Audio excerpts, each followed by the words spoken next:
market can be tricky. Want to buy or sell a house, finance or insure a house, or stuck with a house and don't know what to do? Florida Talk Real Estate has been your local one-stop real estate shop since 2012. Get the advice you need from your local real estate pros.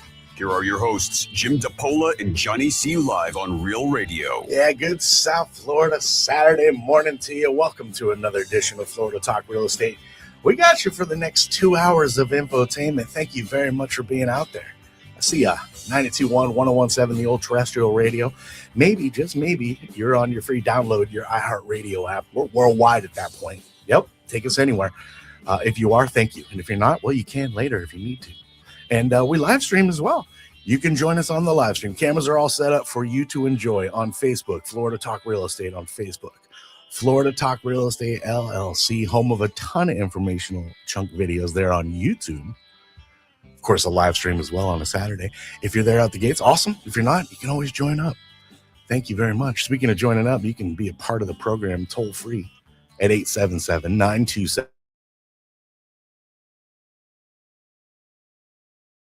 Involved in the conversation at hand. Dial in. First voice you'll hear will be the melodious tones of our producer extraordinaire. This is my brother from another mother, Jimothy. What's up, dude? Hello, and good morning, gentlemen. Always a pleasure to see you guys. Hey, happy Super Bowl weekend. Yeah, happy Super Bowl weekend indeed. Yes, my man. Good to see you as always. Johnny C, that's me, your old buddy, your old pal, your air traffic control on a Saturday. Let's go ahead and welcome in the very important people. Bring them in this way. There you go, Jimothy. Guiding in Ross Camaronets first with Brightway Insurance. Juno Beach. Ross, what's up, my dude? Not a whole lot. That was a rough landing. Didn't exactly grease it, huh? Yeah. It's either, you can tell, it's either an Air Force pilot or a Navy pilot, right? Yeah. Nice and smooth, they just drop it right down. I came in hot. We come in a little hot. Yeah. Good to see you. Kind of. I can't see you, but I see you. I know. I can see parts of you. Nice. The best parts, probably. Yeah. Yeah. I can kind of see you on the camera too. That's weird. You're on like a live stream right now. You know that? Okay. All right. Okay. I can't see it. Did you sign your waivers and everything? I didn't. So Oh. this, All you're right. going to hear from my boy. attorneys. Oh, boy. I hope AJ Holman signed his. He's with experienceappraisers.com, and he's also on camera right now on a Saturday. Good to have you in studio, dude. How are you? Thanks. Good to be here. Good morning, everyone. Good morning to you as well. I see you a little bundled up. That's that Florida. I'm a Florida boy. Yeah. Yeah, man. Mhm. I'm cold. I think I made a decision. I should have worn one more layer. My You seem decision to was have a poor. few. I do, and one more seems appropriate because I'm freezing. It is brutal still. But always a pleasure to have you in studio. I'm glad to know that somebody's suffering with me. Jimmy D is not. He's short-sleeved. He's hammering away on the keyboard right now. He's a fearless leader for 14 years now. I've told you he runs our top producing Keller Williams team, the Florida Home Pros team with Keller Williams Innovations. It's Jim DePola. Jimmy D, you all right over there? Hey, I'm doing good. Thank you, Jimmy, for fixing everything. I don't hear an echo. I think I can see steam coming off of him a Well, little bit. Mike, actually. He's been pounding away, getting ready. At 8:53, I had everything all nice and set up. I came here at 8:20, 8:25, had everything all set up. Yeah. And then my computer died and went blank. And I was like, No. oh, man, I And got that to was like rebuild everything. 8:57, And right? Yeah, I had 7 minutes to rebuild, and I'm not techie.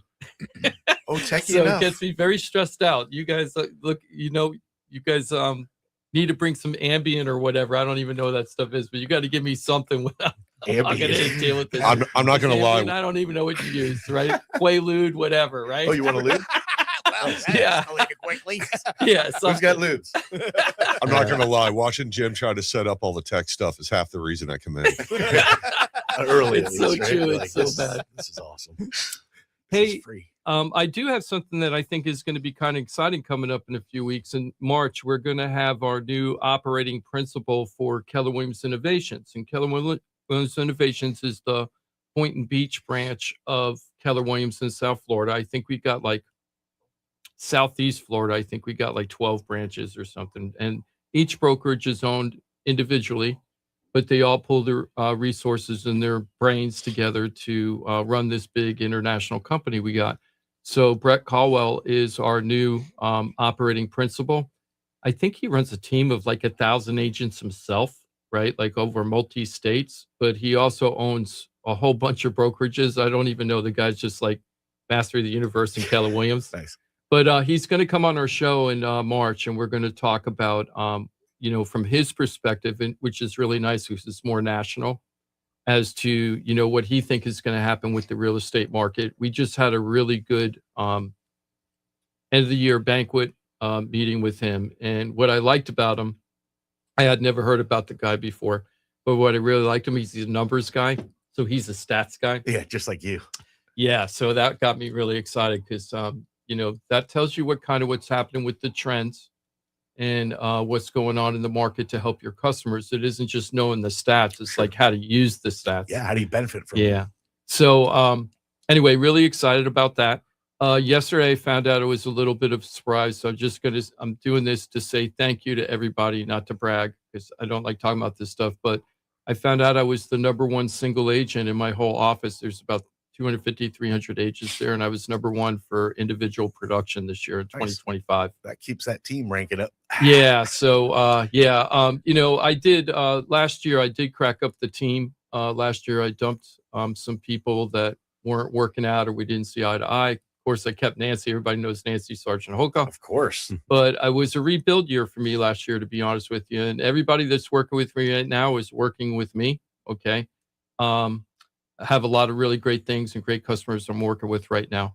But I couldn't be in the production I am if it wasn't for the support of everybody that's listening to this show and everybody related to that.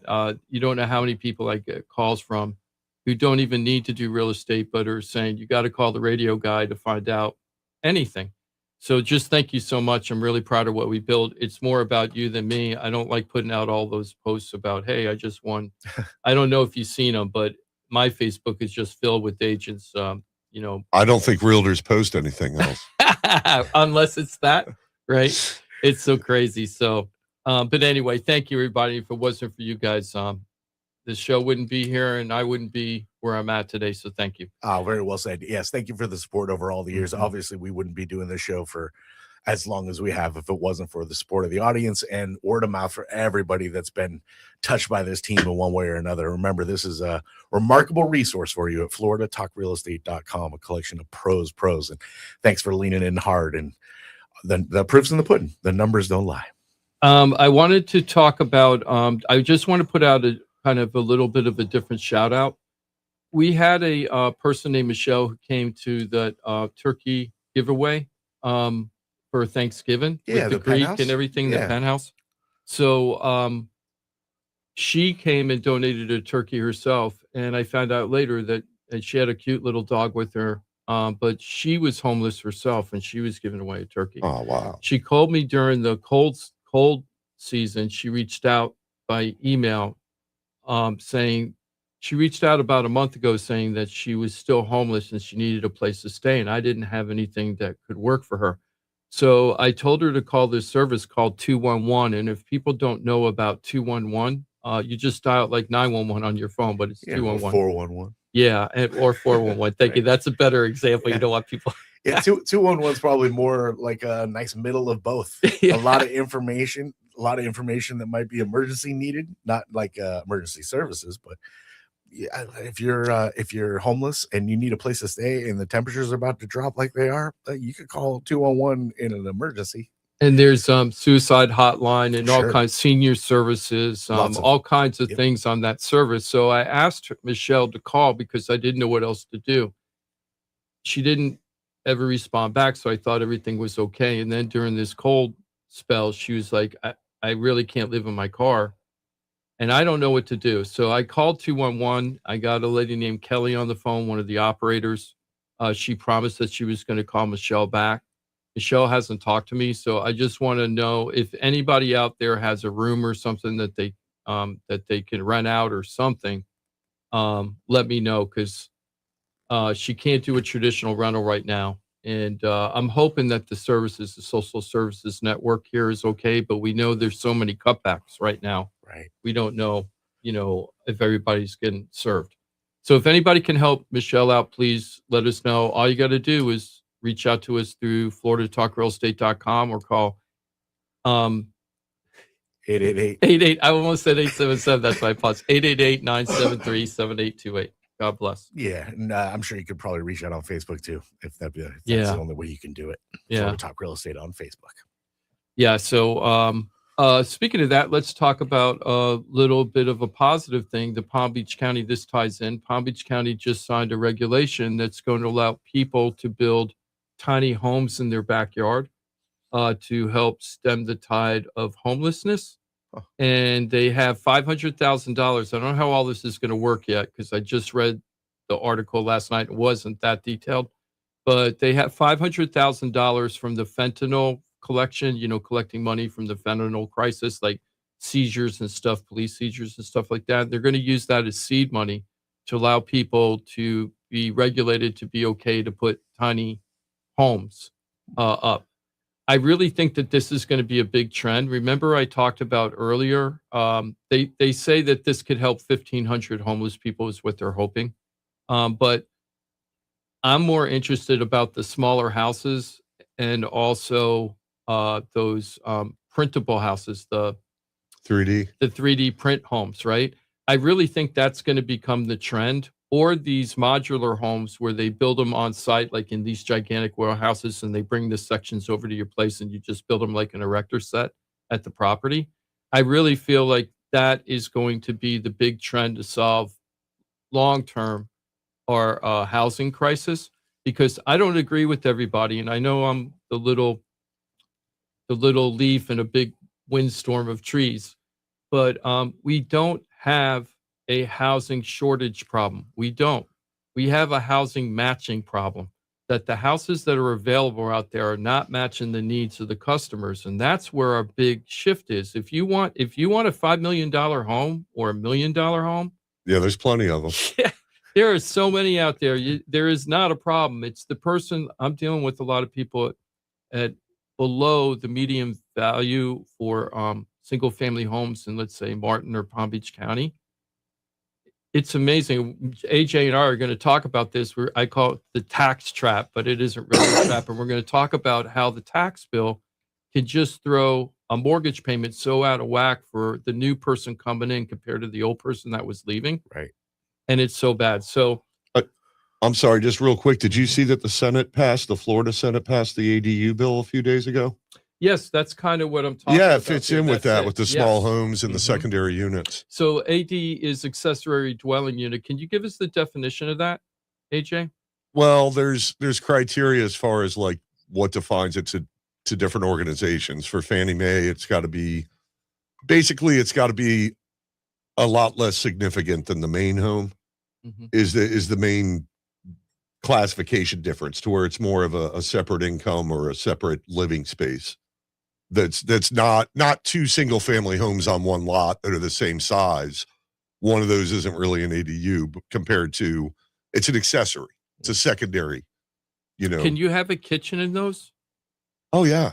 Yeah. You can have full living area. An ADU you need to have a kitchen if it's going to be considered an ADU. I thought that like when I sell houses out in the acreage and they have that second property or a mother-in-law suite and they have the kitchen in, I was always told that the regulation in the county is that it has to be a person that live in there has to be 55 and over to have the kitchen.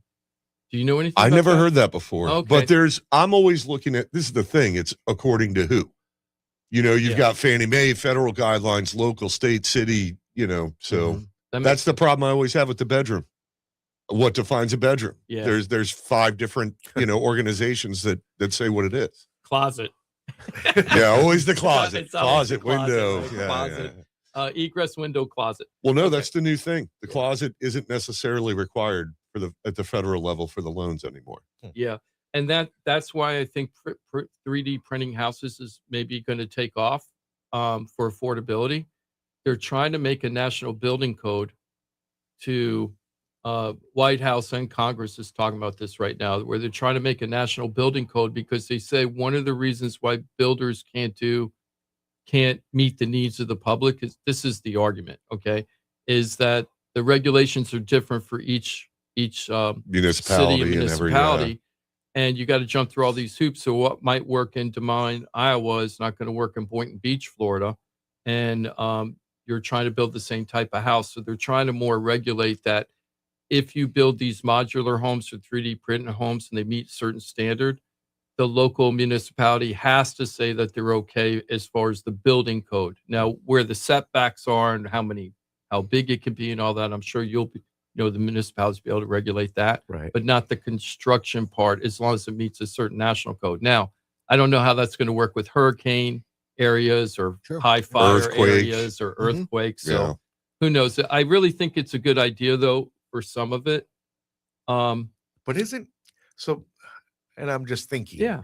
why would what's the concern about a builder in Des Moines building, like, don't we want builders that are here in Florida building in Florida? Like, it just feels like the concern of making it harder for somebody that's not used to building in this state or in this county. That doesn't feel like the slip in for me. Well, maybe I didn't describe it right. So when you say a builder in Iowa, are you talking about like the plant is in Iowa and they're building the house there and then shipping it over here to Florida? Well, no, because you're saying making it more nationalized, so that- Uniform, right? A yeah, uniform code. right. So, but the builders that are building here, right, Mhm. regularly, they understand what they have to do. There's no surprises. No, I mean, look, if you're building in an earthquake area, the builder should be familiar with the earthquake, Mhm. They've been building standards. there, yeah. Right. So I don't think he's saying that a home in Florida needs to be built to an earthquake standard. It's going to have to be regionalized, or they're going to have some special exception areas. But otherwise, a national code probably would help, streamline a lot of it for people and make it more uniform so that they can mass produce those ADUs in those facilities and know, okay, this one's getting shipped to California, this one's getting shipped to Florida. They got to be to different standards. Yeah. Interesting. So I really feel like that's the big problem, is the disconnect between what's available, what people want or can afford. And the way you're going to fix that is either dramatic price drops, haircut. Nobody wants to talk about this, but that's how the cycles work. That's how a cycle works. You have a huge buildup and you decide that you're going to become a hippie. And then the next thing, you're going into the Marines. Right, and your hair is getting all shaved off. So the thing is that we got to go through those cycles, and we had a really high cycle. They don't last forever. So, but if we're not going to have that, then it has to be more creative, like these national uniform codes, or open up ideas of what would be considered good housing. Another thing that locally they're trying to do is really get investors, and they don't have to be big time developers, but to get investors to really build multifamily units, like 6 units, 8 units, 10 units, and like in core empty lots all around the county. And they're trying to really push that too, just to have more availability, even for apartments, so that the rent prices would come down with more availability. But the money's in putting up a $4 million mansion, so that's not what happens. So let's Bingo. get in. I'm sorry. Bingo. Yep. That's- Let's get into what 3 things that we're going to talk about today, and we'll get into the rest of it. So 3 things we're going to talk about today. Number 1 is understanding your tax bill, right? We got AJ here from Experienced Appraisers. We're going to go over like how to understand your tax bill. Nice. And this all ties into affordability. We have 2 really great examples. AJ found one, I found one, just in our everyday worker bee lives, of really good examples of how the tax bill can really strip people out, which we talked about a little earlier. We're going to talk about the tear down neighborhoods. Remember we talked about Marley and Me and the millionaires in that one house? Well, Right. what AJ did for us after the show is he went and found a whole bunch of neighborhoods just like that throughout the South Florida area that are experiencing this. So what we mean is people are coming in and buying these 30, 40, 50, 60-year-old homes just to buy the lot, tear them down, giving the owner like $1 million for the lot if it works, and then putting a $4 to $5 million estate on the property. So you become an instant millionaire. And there's way more neighborhoods that this is happening in than AJ and I thought. So we're going to talk about that. And then Ross, we got some really good stuff with Ross. Good news. I'm so happy that we get to talk good news with insurance for a while, because it was like the winter is coming for so long in Doom the and gloom. insurance industry. Yeah, it was But, freezing back then. Yeah. Yeah. So Ross got 2 great things. First of all, we're going to talk more about how Ross is trying to save customers huge money. And he has a big goal that we're going to talk about today, and how he wants to get there and what that means to you, how you can save money. We know he's well along the way because we've had people that have already told us they've saved a lot of money with Ross Sure. this year. And the second thing is there's been some announcements about car insurance that is really good news for consumers. And the last thing about insurance is the legislators are trying to decide, are we going to try to tackle the insurance crisis again during this most recent legislative session and what that might look like. So those are all the things that we're going to be talking about today. Excellent. All ways to save you money or understand what's going on. So if you're thinking about buying or selling, understanding these tax bills is really important so that you understand what the buyer's going through when you're putting your house on the market. And saving money with insurance is always a good thing. Key. Absolutely, it is. Always remember FloridaTalkRealEstate.com, your one-stop real estate shop. Access to the entire team, a click away at FloridaTalkRealEstate.com. Of course, if you're more interested in being a part of the program, you're always welcome. We are live on this Saturday. It's the 7th today, I believe, of February. 877-927-6969. Always willing to take your phone call. In fact, more than happy to. What is wrong with me that I have not been cold through this whole thing? I mean, I put a jacket on a couple of times, but Johnny is sitting here literally shivering in the chair. It's like I just found out that I don't have a heater. My central air doesn't have heat. We replaced it a couple of years ago. My wife's like, "What's going on? Our heater's broken." I don't think we have a heat strip. So you found yourself where it was cold enough. You're like, all right, I'm putting on the heat. No, not me. My wife. Oh. I'll just grab an another extra blanket or some socks or whatever. I'll be all right. Yeah. Speaking of which, mine came on for the first time, the very first time during this. I want to say it was last Sunday. What was that cold? Yeah, cold it was. day? Yeah, it was rough. For first time, had that little burn off, and then the hair. You always get the stinky hair. the very first one. We've been there. Or lint. What have we been I there? guess. 11 years, 12 years, almost 12 years. Have you ever turned it on before this time? Never. Never. I had to scrape my windshield to go to work. No. I did too. I did. Monday. Wow. What did you use? Because I didn't have an ice scraper. Credit card. Right. Credit card? Yeah. I didn't think credit card. I had recycling in my back seat, a little plastic that kind of worked a little bit. You know, It was thick on my windshield. Yeah. You know, when you go to the gas station, you can wash your windshield. I have one of those because my window always has dew on it. And that's what caused the ice this time because I had so much dew and it froze. And I was just surprised. I figured I was just going to wipe off the dew like I normally do. And Thick. I have to scrape. Yeah. This time I had to scrape. Dude, I was shocked myself. I was like, no way. This can't be real. But then I realized how much I was shivering and how many layers I had on. I was like, all right, it makes a little bit of sense, I guess. That's so funny. And Jim's over here like, I don't know. I'm just not even cold. Well, Yeah. our heat died too, and my mom's home, and I was not cold through the whole thing, and she was just freezing. It took us like 3 days to get the AC guys to come out. Right, we had to get 2 companies to come out before we got it fixed. But a lot of people, they were telling me, AJ, a lot of people don't even know that they don't have heat in their AC system. Yeah. They go to turn it on and they don't have any heat Right. because Well, it you wasn't figure it out designed. once a decade, but then you forget again. Exactly. I'm going to forget tomorrow and I won't think about it again. I know, it's so funny. So it's just like, so I grew up in California. We didn't have air conditioning. We just, Yeah. it- Yep. but you moved to Florida and you're like, oh, yes, everybody has air conditioning. Yeah. Thank goodness. I know. Yeah. It's Weird. so wild. Why would you have a heater?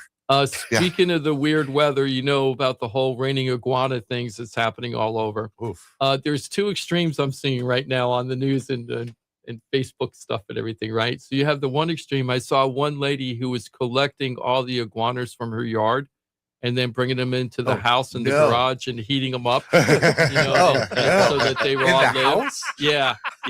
So I you mean, if have it's a that little extreme, one and right? you're like, I'm going to raise this one. Okay, cool. So we have Yeah. that extreme. And then the other extreme I saw last night, what made me laugh, is a pizza place down in Oh, Dania. yeah. I saw that. Did you see that? Is that Yeah, yeah. real? Yeah. Well, it's real. It's real, but they're not selling the pizza. So You got to bring let the me- iguana in. yeah. So Yeah. they found a bunch of BYOD? iguanas. Oh, I'm Yeah, sorry. bring your own iguana and they'll make you pizza. BYOI? Yeah. Will they? BYOI. Oh, I didn't get that part. What I saw in my news clip that I saw from it was that they found the iguana meat. They were using the iguana meat to make the pizza, but they weren't selling it. It was just more of a gag or something. yeah, like an Yeah. advertising thing saying that we've got. They call it Everglades pizza. I heard. that's perfect. I heard on the Yeah, penthouse. that's I heard on the penthouse that there was a pizza joint that if you brought in iguana, they They'll would put cook it it for on you. your Oh, on your that's cool. pizza. That would make more sense. And they said it tastes like frog. Like frog. Yeah, And frog tastes like chicken, so you're So- back to chicken again. We're always back to chicken. Yeah, always at the Always end. back to chicken. I don't know if I want to I mean- eat where the iguana, like the iguana meat next to. I don't know. The iguana meat just kind of gives me this. Throws you off. Ugh, Yeah, you're like, I don't know. hey, let's prep that somewhere else. Yeah, they seem a little dirty. I was A gonna pi- say, what do? They skin it and cut They it up, sh- butcher it there, and cook it somehow. It kind of and- looked like that From what when I they were understand. carrying the skinned iguanas and everything. That's the way it looked, because you saw in the news clip I saw, they were holding 2 iguanas, and that was the meat that they were going to be putting on the pizza. So- Ross, if it was 20 times bigger, you'd be lining up for dragon meat. I don't know if I'd be eating dragon meat. I don't No? know. Oh, I'd like to try dragon I mean, meat. That'd be if great. times got tough, yeah, then I would dabble in some iguana and maybe some dragon meat. But Now they have another Everglades pizza over there that was before the iguana pizza, was this alligator tail pizza. So you could put alligator Oh, that on makes your sense. pizza too, Sure. right? Would that freak you out if alligator I've meat had was the next alligator to? tail. I've had the alligator. I don't think the tail. texture Just- matches. So you'd be okay with alligator meat next to your cooking, But your allig- stuff being cooked, but iguana, that's the line in the That's right. sand. That's right. That's yeah, okay. The alligator's cleaner somehow. Yeah. So I thought that was kind of funny. Only in Florida, right? So we're past. I always like when they come out with new regulations and how you're supposed to kill the iguanas humanely. That Right. always makes me laugh about that. 'Cause Right. there's so many rules in it, Oh, right? I'm sure there are. You know, on Tuesday at 4 p.m. you could do this, but not on Sundays at 5 p.m. You can't do that I anymore. wouldn't have the heart to do it. Yeah. I know they're nothing but a nuisance, but I dig them. Well, if you had me too, I like them too. But can you imagine? Like I saw on the West Coast over by Fort Myers or something. There was a building there that had been abandoned, and the iguanas took over, and they just are. It's almost like they don't need a wrecking ball. The iguanas are destroying all the concrete in that building Yeah, inch by that's inch, and they're terrible. just.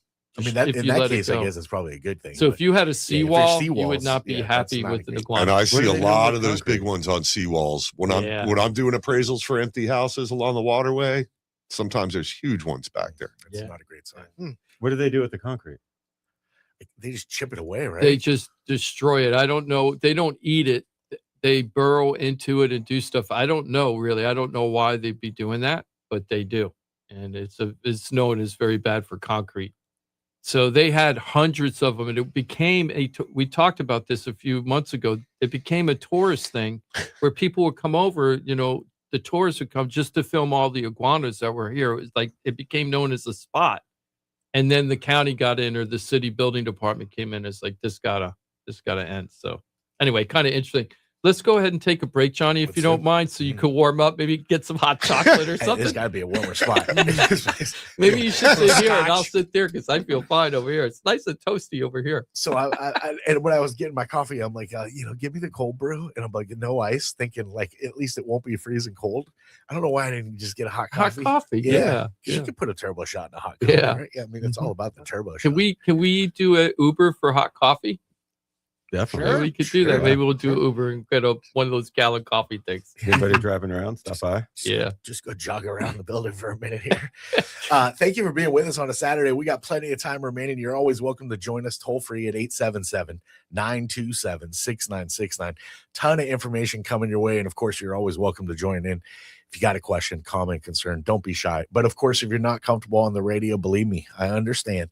You can always go to FloridaTalkRealEstate.com. Know it, use it, love it, share it. You can change lives, including your very own, with the pros, the experts you'll find at FloridaTalkRealEstate.com on Facebook and YouTube.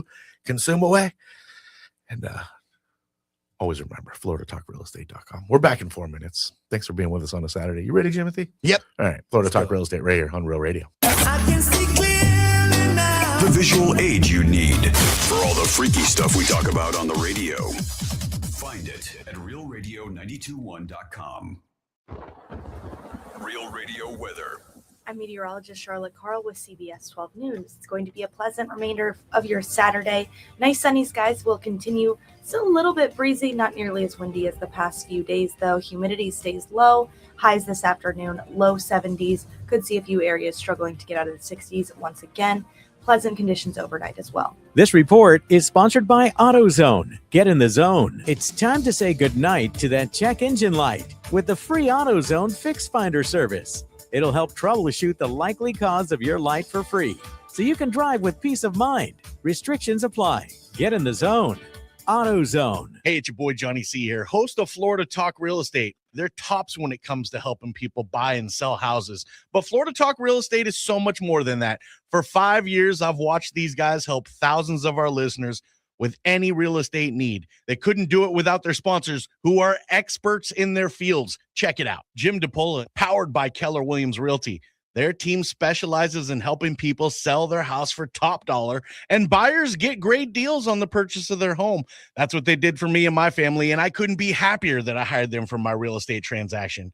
Mike Rao from the mortgage firm is one of our favorite guests on the show, and he is the mortgage guy. Whether you're looking for a refi or a mortgage to purchase a new home, Mike Rao will get you the answers you need. The mortgage firm is licensed to do loans in Florida, Alabama, Tennessee, and Georgia, and they have local offices that cover all of South Florida. So if you're thinking about a refi or a new mortgage, go to the mortgage guy, Mike Rao, and find out what he can do for you. The Mortgage Firm, Inc., NMLS 189233, Florida license MLD 78, equal housing lender. The law office of Paul A. Krasker has been specializing in real estate law for nearly 25 years and has the professional team you need. Upside down with your house, Paul's team can help you conduct short sales, loan modifications, even if you're behind on payments. They also help you with foreclosure defense and bankruptcy. They can even help you get a student loan modification and repair your credit to get the score you need. Paul's full-service team has helped thousands of our listeners, and they can help you too. Trident Title LLC is the largest privately owned title company in Florida. When you need a title company to complete a refi, home purchase, or sale, Trident Title has got you covered. Not only do they offer competitive pricing, Trident Title has attorneys on staff to make sure if you have bumps in the road declaring title that you can get the job done. Beware, not all title companies in Florida have attorneys on staff. Trident Title does and complies with all the new federal regulations released last year. Ross Camaronets, owner of Brightway Insurance, has been helping our listeners get great rates on homeowners insurance plans. Haven't checked your homeowners insurance policy in a while? This is a great way to help reduce your monthly mortgage payment. Ross can also help with renters and auto insurance. Ross is only a phone call away and can usually get the answers you need same day. Call Ross today at 561-425-6228 or drop by his office at 873 Donald Ross Road in Juno Beach. So now you know why I'm happy to be part of the Florida Talk Real Estate Show, the longest running real estate show in Florida. And all these sponsors are just a phone call or a click away. Just call 888-973-7828. That's 888-973-7828. Or go to floridatalkrealestate.com. That's floridatalkrealestate.com. And don't forget to use the most accurate search engine to find your new home or ask for a free home valuation because floridatalkrealestate.com has you covered. That's floridatalkrealestate.com. This is Real Radio 92.1 and 101.7. Real talk for the Palm Beaches and the Treasure Coast.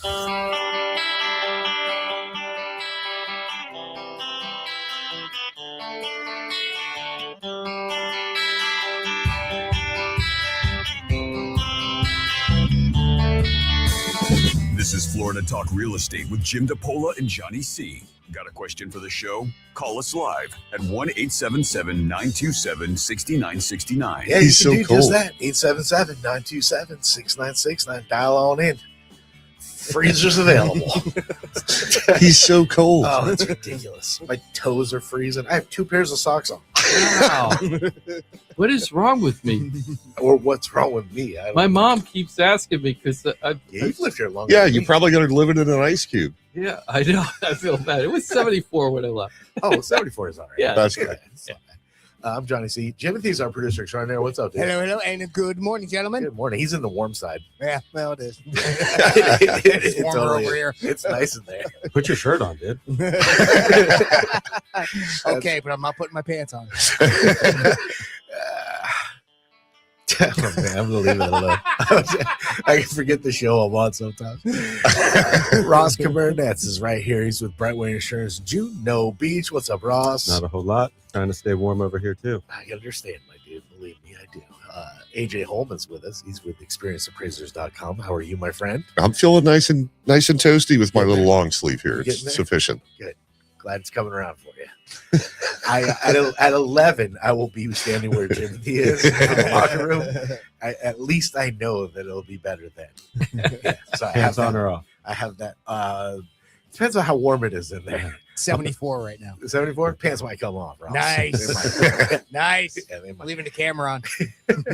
You have a camera down there? Damn right. How do I get that stream? I'll show you. All right, thank you. Jimmy D's over here going, yeah, yep, that's exactly right. Thanks for bringing that up. The camera under there, nobody's supposed to know about. Yeah. He runs the top producing Keller Williams team, Florida Home Pros, Keller Williams Innovations. There's Jimmy D. Jim DePola, how you be? Hey, I'm doing good. I'm doing good. Happy South Florida, everybody. Hope you're trying to stay warm. I look over and you go, hi, Mom. The timing. Timing is everything. It is. It really truly is. Just a couple comments from people listening to the show. Jesse, is it just Jeep? I'm sorry, my eyesight's horrible. Jeepsy is saying that these tiny homes sound like they're going to be like modern huts, and that's what people are considered to be affordable homes. Which, that's one thing. We might have a definition different of your first time home. Might be one of the, for some people, it might be those tiny homes is the home you do to step up into your next. That would have been a lot property. better than my sleeping arrangements at 19, let me tell you. Oh yeah, that's true for me too. Actually, AJ, that is. So I have a true. buddy that lived in a walk-in closet. I'm not kidding. And Did he rent that or was that free? Well, no, we charged him rent. It was in our condo. Oh, that's awesome. Every space, every 10 feet, every 5 feet, you got to charge for that. Hey, I'll tell you what, the walk-in's not terrible, He liked it. He had an inflatable mattress in there, Yeah, swear to doctored it God. up, I'm sure. I my algorithm is amazing. If you ever went down, just flip through for 20 minutes on one of my socials, I'm basically only on IG. You'd be like, dude, what are you? This thing doesn't understand. It's totally lost. I saw this thing the other day. So the shipping containers. yeah, All right, so this guy took shipping containers and he made like a star out of them. So he had four of them in the corners, and they kind of come together, and then they built in the middle to tie it all in, like a house. It looks like Yeah, a like house. the second story and the framing. And Exactly. And then it all comes together, and they made the wings with the containers. Man, that looked sweet. And then obviously they did a ton of work interiorly. The walkthrough on that thing was gorgeous. Now, I'm sure there's plenty of money dumped in. I think they said it was only like a couple $100,000, which is pretty phenomenal actually for what the space they had when it was all said and done. I don't know how they quite do that for $200,000, but it was really cool, innovative type thinking. And I know that's not superly innovative. People have been using those shipping containers for everything, but pretty amazing. and that's a pretty good example. I knew somebody that was building those container things in West Palm area. yeah, they right? make some neat ones.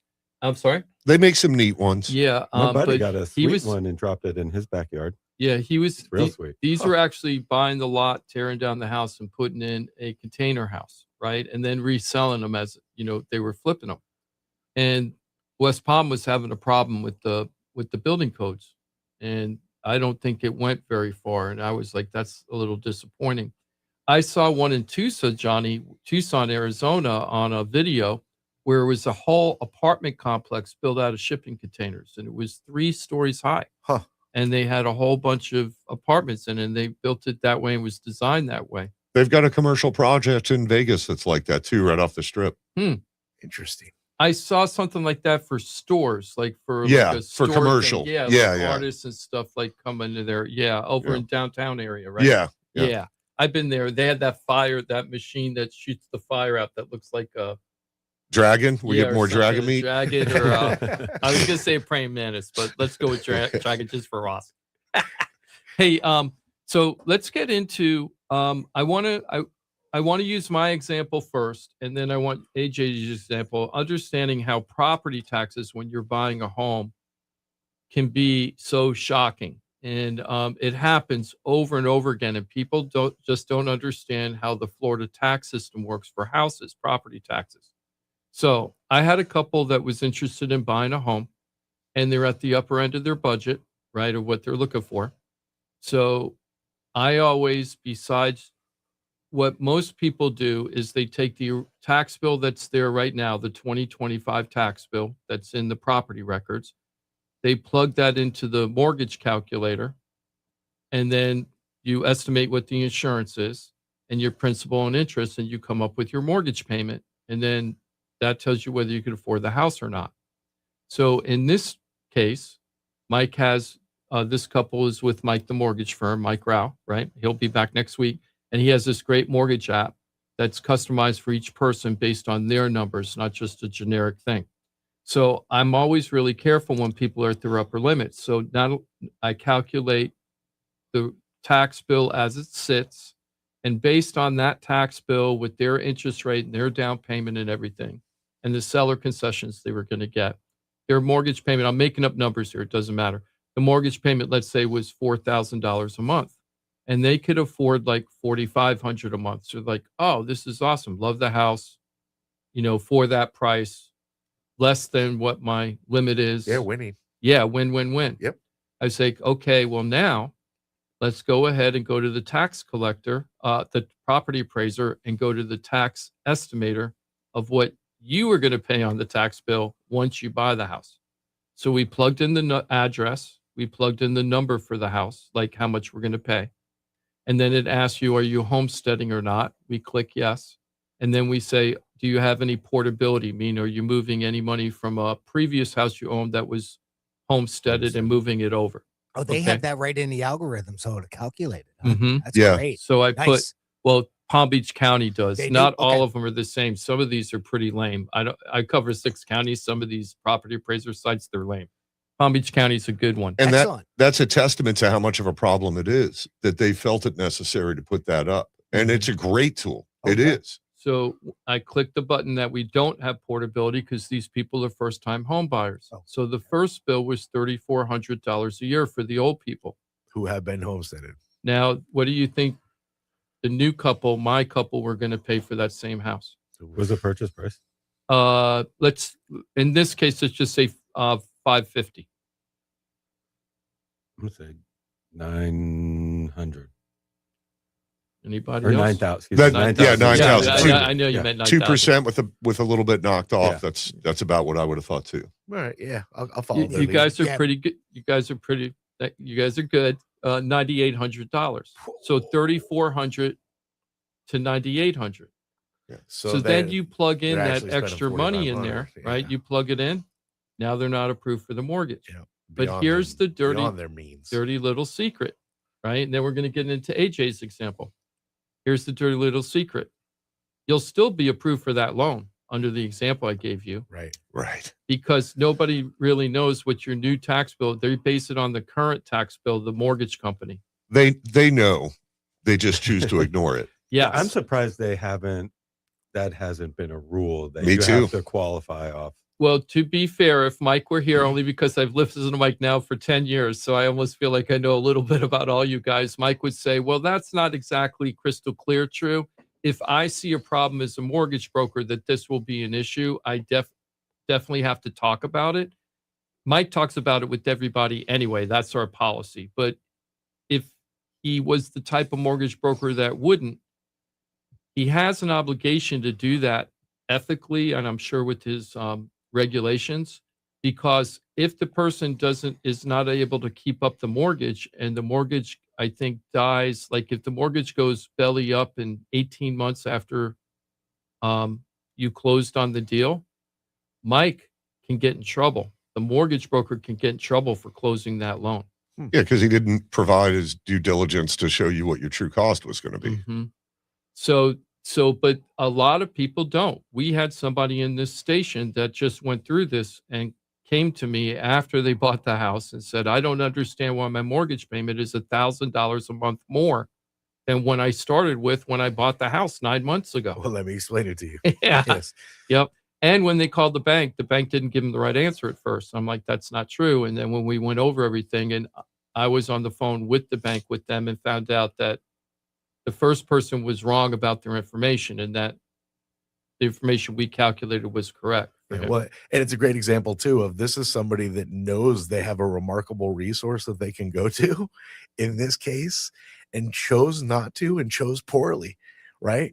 They went to a source that wasn't going to give them every bit of education along the way. They made a decision based on some other aspect. I know them. Or it's and look, those decisions are made, and sometimes, unfortunately, they backfire on you.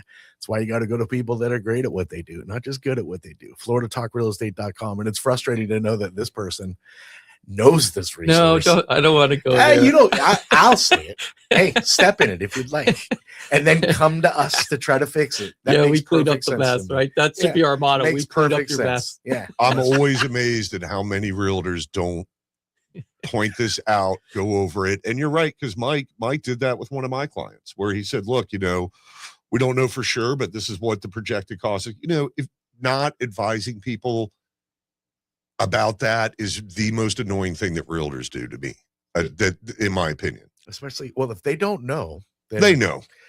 They just Yeah, don't want to well- bring it up because they want to make the sale. That's AJ, the a lot worst of part. them don't. I hate to tell you, a lot of them don't. You got to remember, 900,000 agents Didn't licensed sell a agents house. last year didn't do one Yeah. house. Yeah.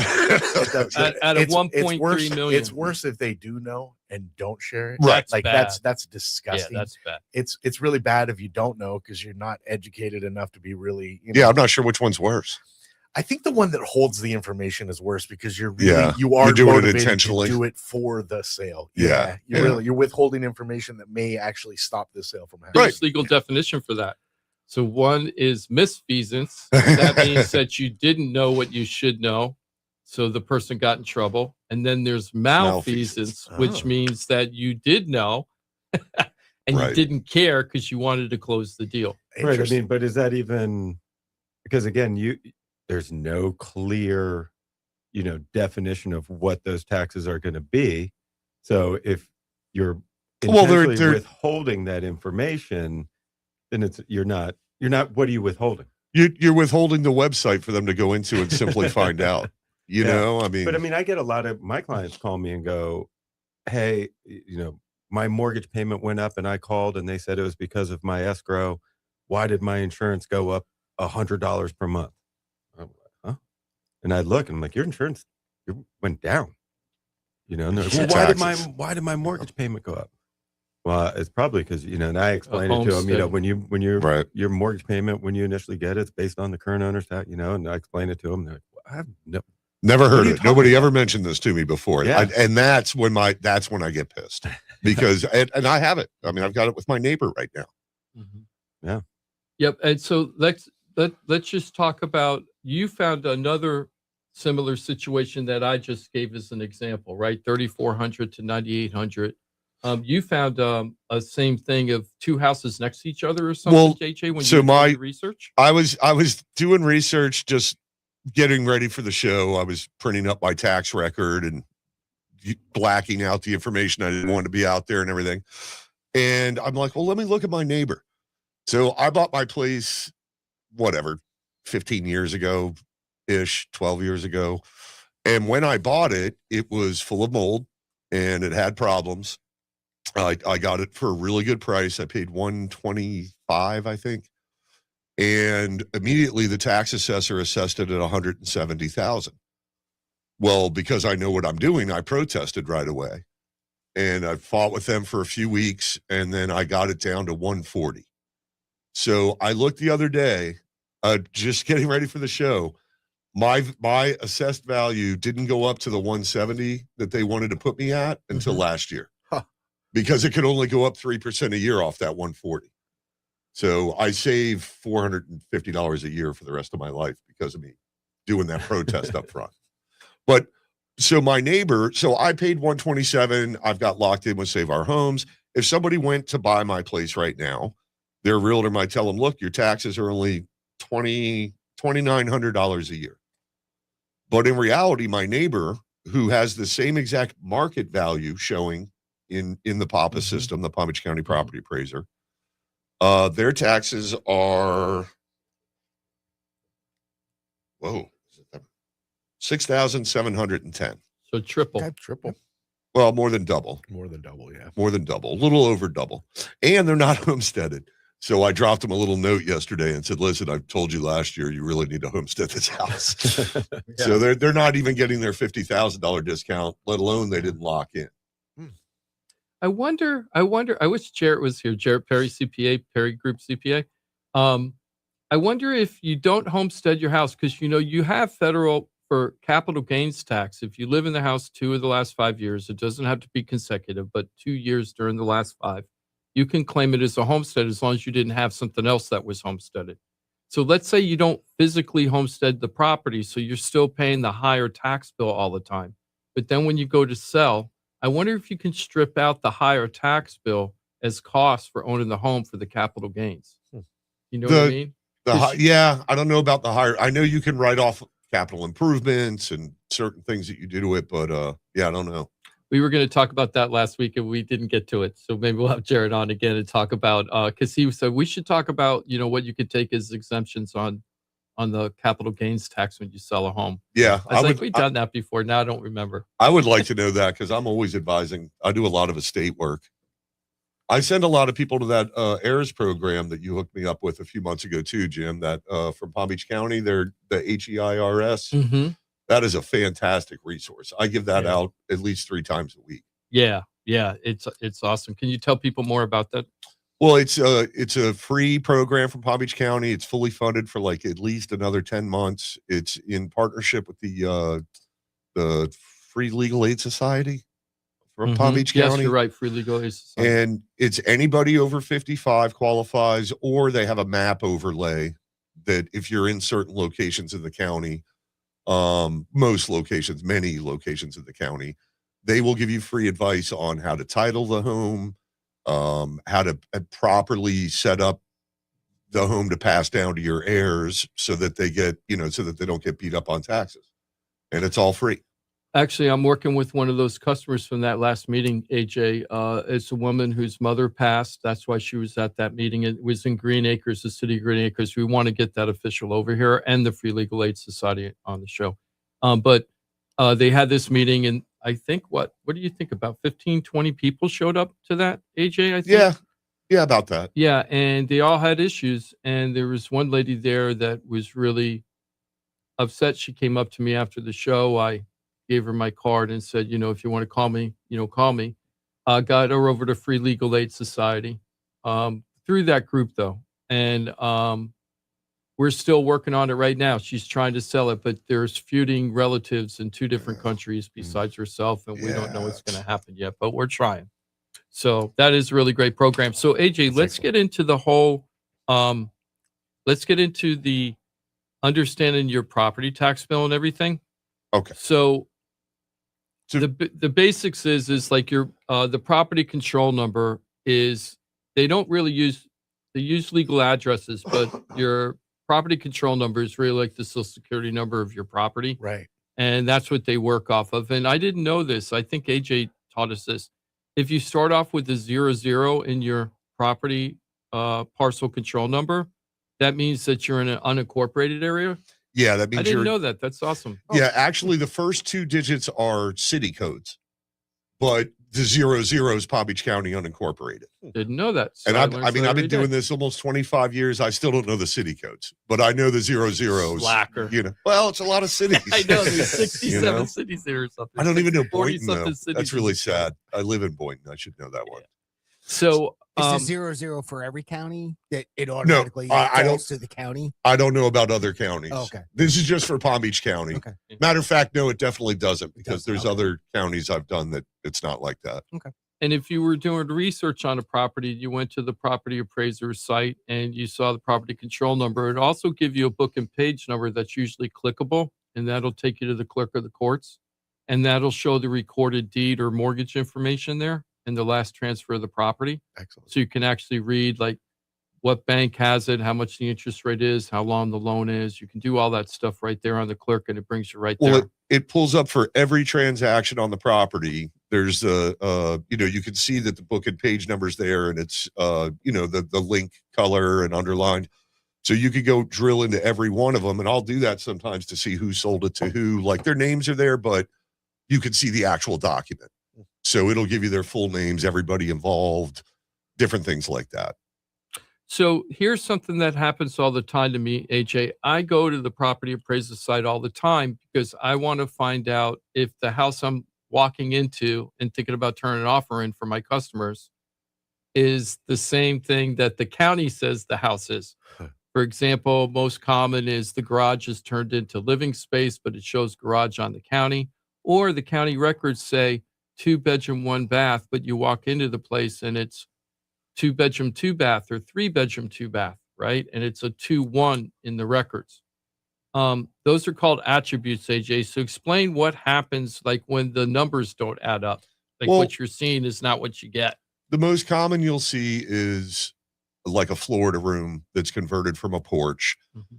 And as an appraiser, that's probably the most common thing in our local area, where if you're in a neighborhood where that's common, from the 1950s, homes were smaller.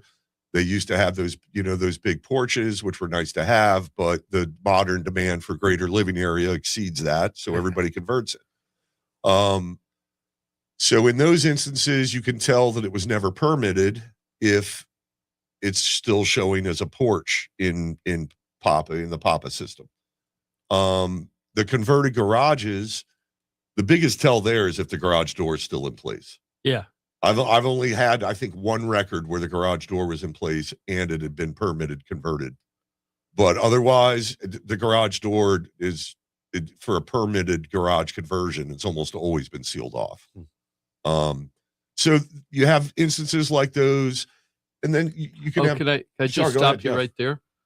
And it doesn't count people if you put a drywall wall like 4 feet before the garage door, right? So that you still have the garage door. You go, well, I still have a garage, and it's like, Yeah, they got a little it's storage area 3 there. feet deep, right? Uh-huh. And you open up, and then there's a drywall that's really the back of the living room that's in the garage. That doesn't count. Well, and it all comes down to the workmanship of a conversion.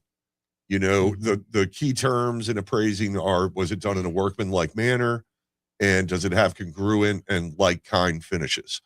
Can I tell that I just walked into a garage that's been converted, or does it look like everywhere else in the house? Right. And you can look for electrical lines, plugs.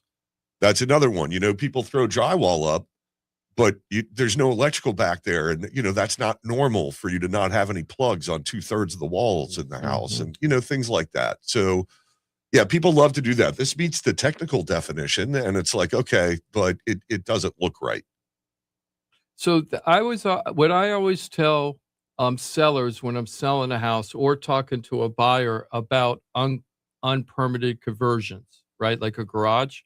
What I explain to them is, look, I know you're using it. Like if I tell a buyer, I go, look, I know you're using FHA financing, which is a government program for low down payment for people that are first time home buyers. So they have higher standards for construction to make sure you're not buying a lemon. Right. But if you have an unpermitted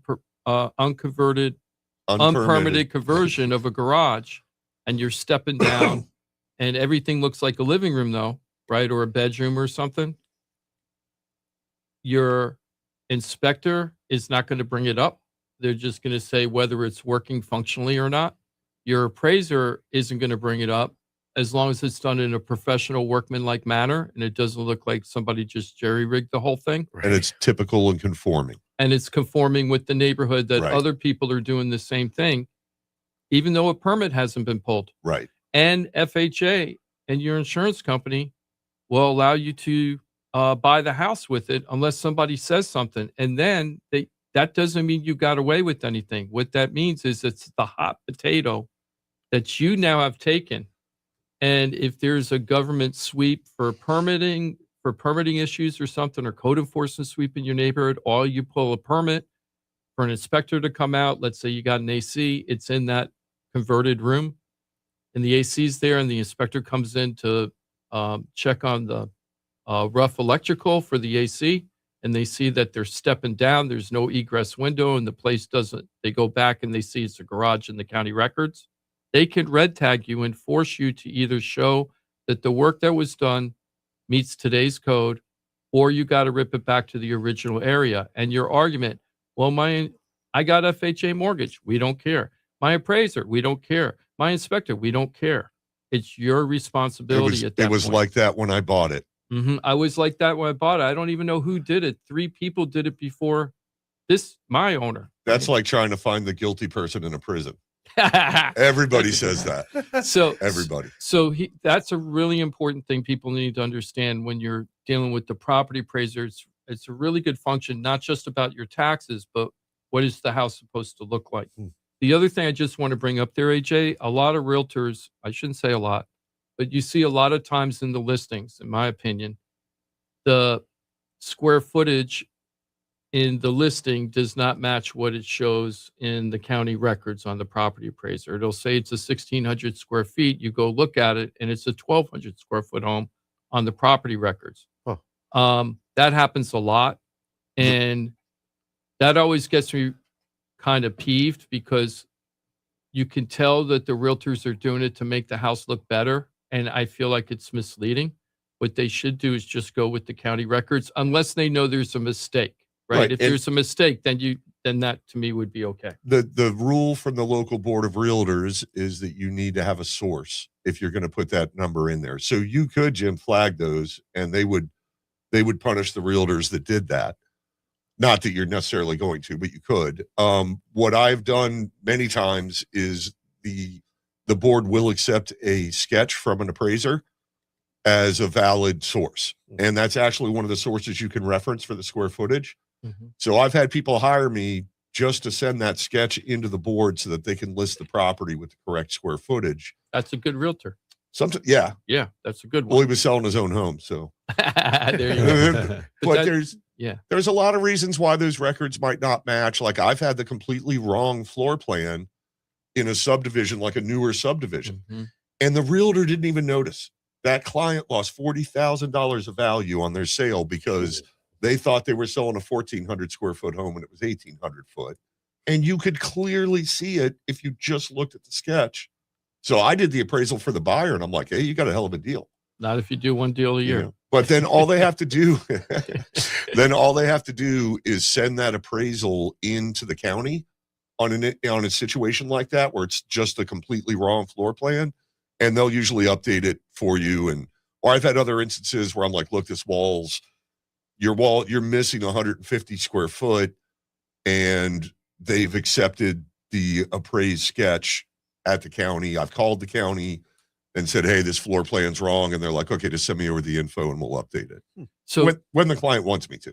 So now I want to get into the meaty part. This is the good part, right? All that's just formality and just understanding how to use this. And this is a really good thing for either buyers that have never bought or haven't bought in a long time, or people listening to us up north who are thinking about moving down here. I just created a new website. Well, I bought the website, but I haven't turned it on yet. It's called, I'm going to spell it because it's a play on words. It's BYENYC BUYFLA. Buy New York City, buy Florida, right? Okay. So we're creating that site. We're going to be doing a campaign for our properties down here about trying to get them up north because there's so many people moving up here. We're going to talk about that trend next week. But anyway, we're going to create that campaign and everything. So yeah, that's funny. So the people up north that are thinking about moving to Florida, this is all really good A-grade stuff for you to understand because Florida is different than New York and New Jersey or Connecticut. On when you buy properties. So we're trying to teach you how it works down here. Now, assessed value and market value. So when you go look at your property, right, on the property appraiser, it has an assessed value and a market value.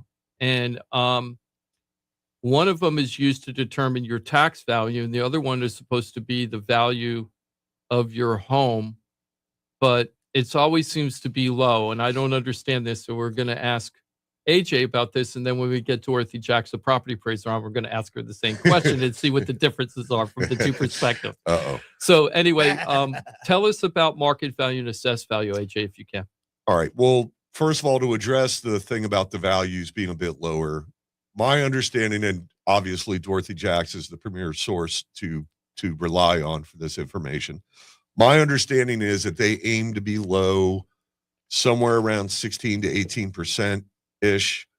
And the reason is you can petition if you don't like your taxes. If you don't like the market value that they have on there, well, so 50,000 people would be petitioning if they made it too close, and by making it that far off, you really usually don't have any ground to stand on I've done it. There are That's so instances, but interesting. usually you can't. Did you know that? No. I didn't know that. That's a, So that's I don't know if that's the reason, but that's the practical effect. that you makes know, sense. So the market value, so they aim a little bit low. So we'll take my townhome. And we'll go back to the point that my neighbor's taxes are more than double mine. Now, we both have the identical floor plan on paper. It's a little different, but same square footage, same everything. So we are both showing a market value of 375,000. But my assessed value comes from long ago, that $140,000 assessed value that I fought for, market value back then, when I bought it, that they could only go up 3% a year on my assessed value. Because of your homesteading. Because of my homestead. Now, my neighbor, on the other hand, that house was the townhome that's identical. It's showing a 365 market value, so 10,000 less than me for some reason. But their assessed value is $365,000 because they just bought it. So they're saying, okay, here's your time to put your stake in the ground. And so now it'll only go up 3% a year. But that cumulative effect, you know, that's why my taxes are half. He's got the same $50,000 exemption. It's just that to save our homes, my stake in the ground started 15 years earlier than him, and I paid a third of what he did. So with the assessed value, that can only isn't with the assessed value, if it's a second home, you're capped at 10%, AJ? I forget the 10% cap. Do you know what I'm talking about? I think non-homesteaded properties are capped at 10%. I think there's even a cap for them. I want to check that. I wanted to do the research last night. I didn't have a chance. But 10% so we're going to bring a it up. lot. You know, that's the thing. 3% is significant already. I mean, look at I'm over my 170 that they started me at, that they admitted was too high based on. But you know, you got to remember when it comes to these values. Like I was at a house last month, and it's an inheritance, so it hasn't changed hands in decades.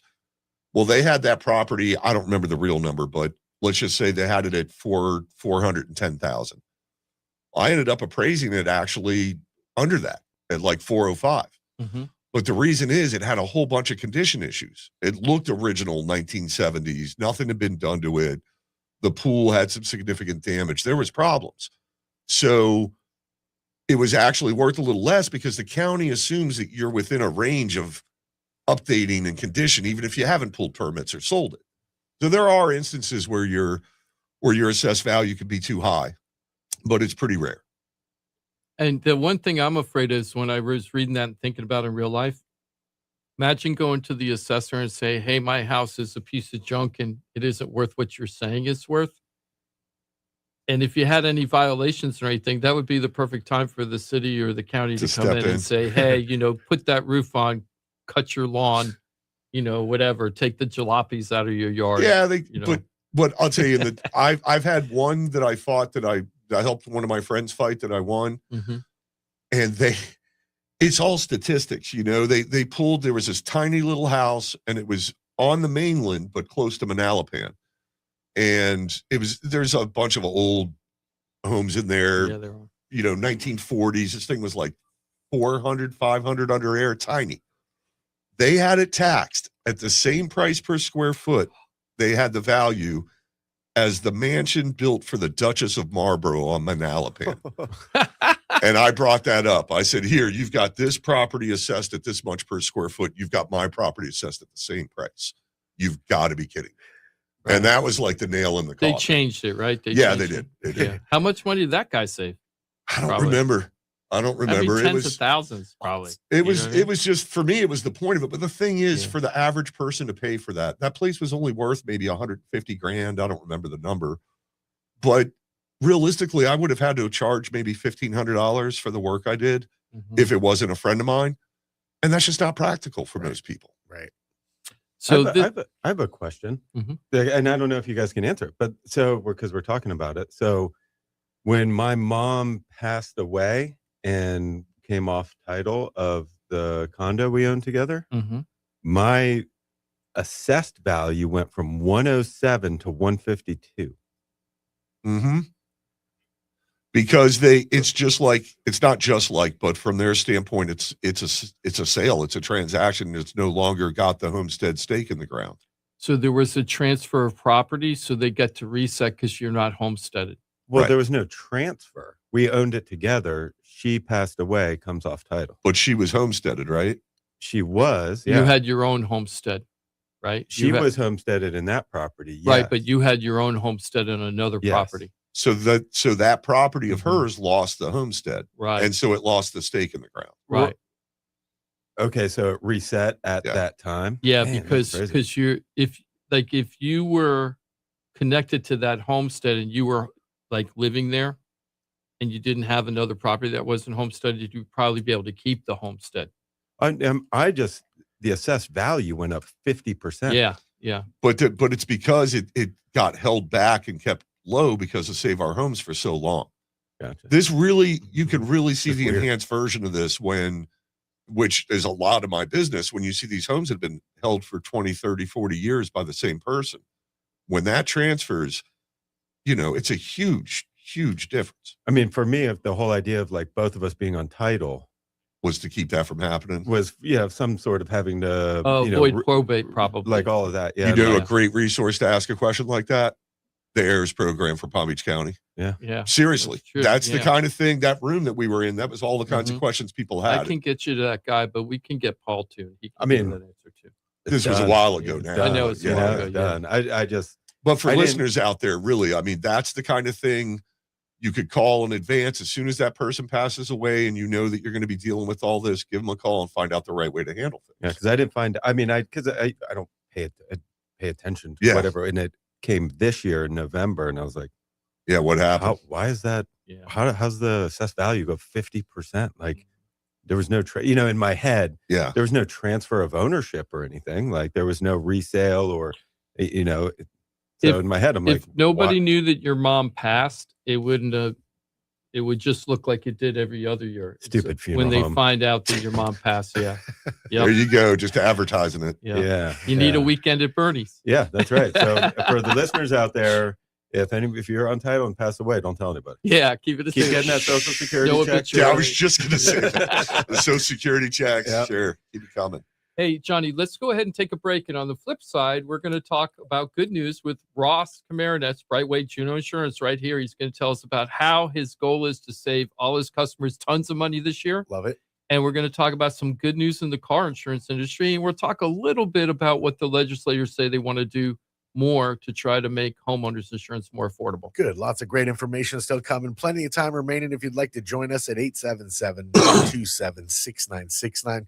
It's a 4-minute reset. We'll get right back to your phone calls if you're there. Of course, if you're not comfortable on the radio, remember FloridaTalkRealEstate.com. We're on Facebook and YouTube. Lots to consume.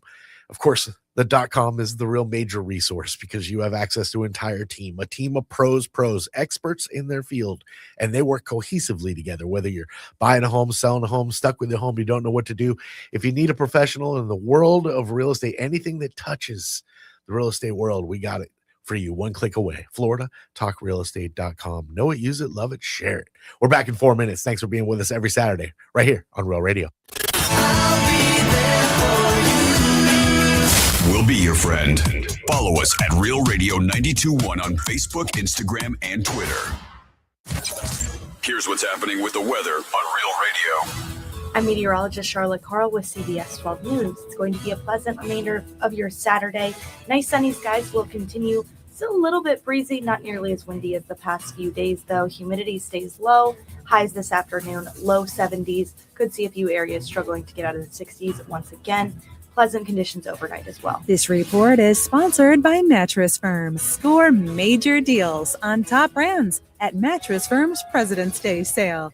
Find your dream mattress today. Their sleep experts are highly trained to find the right one to fit your unique needs.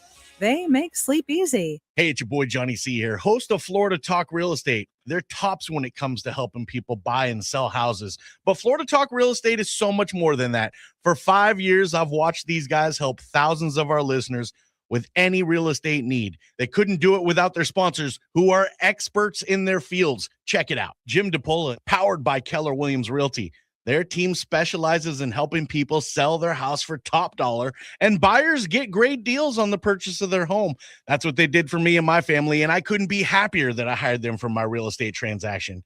Mike Rao from the Mortgage Firm is one of our favorite guests on the show, and he is the mortgage guy.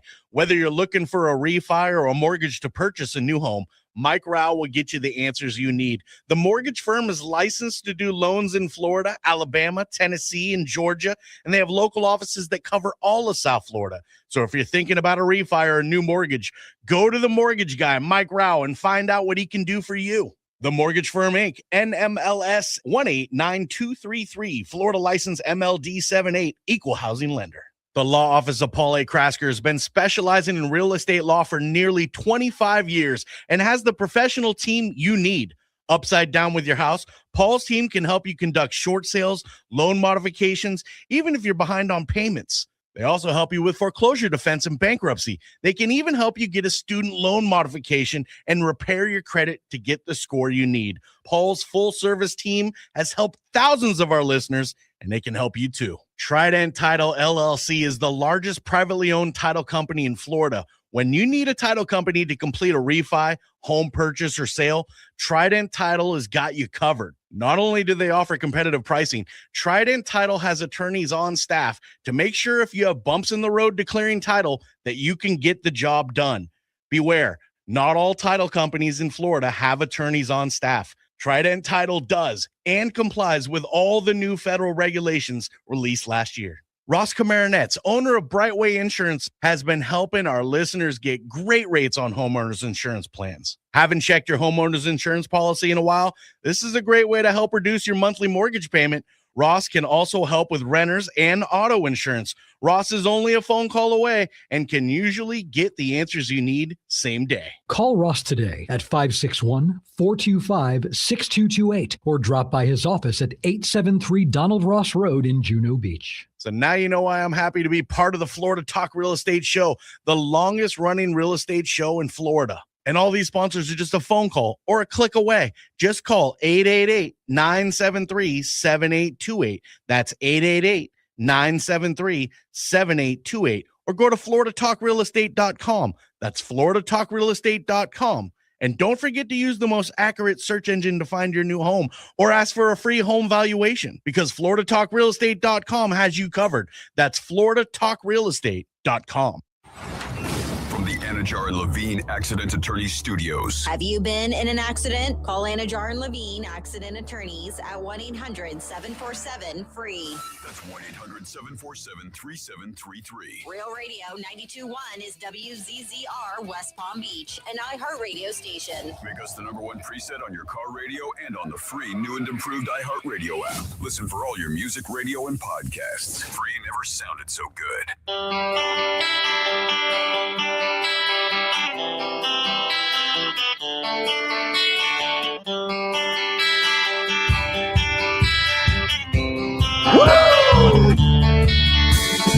This is Florida Talk Real Estate with Jim DePola and Johnny C. Got a question for the show? Call us live at 1-877-927-6969. Yeah, here we go. It's 10:19 on a Saturday. I advanced this a little bit there.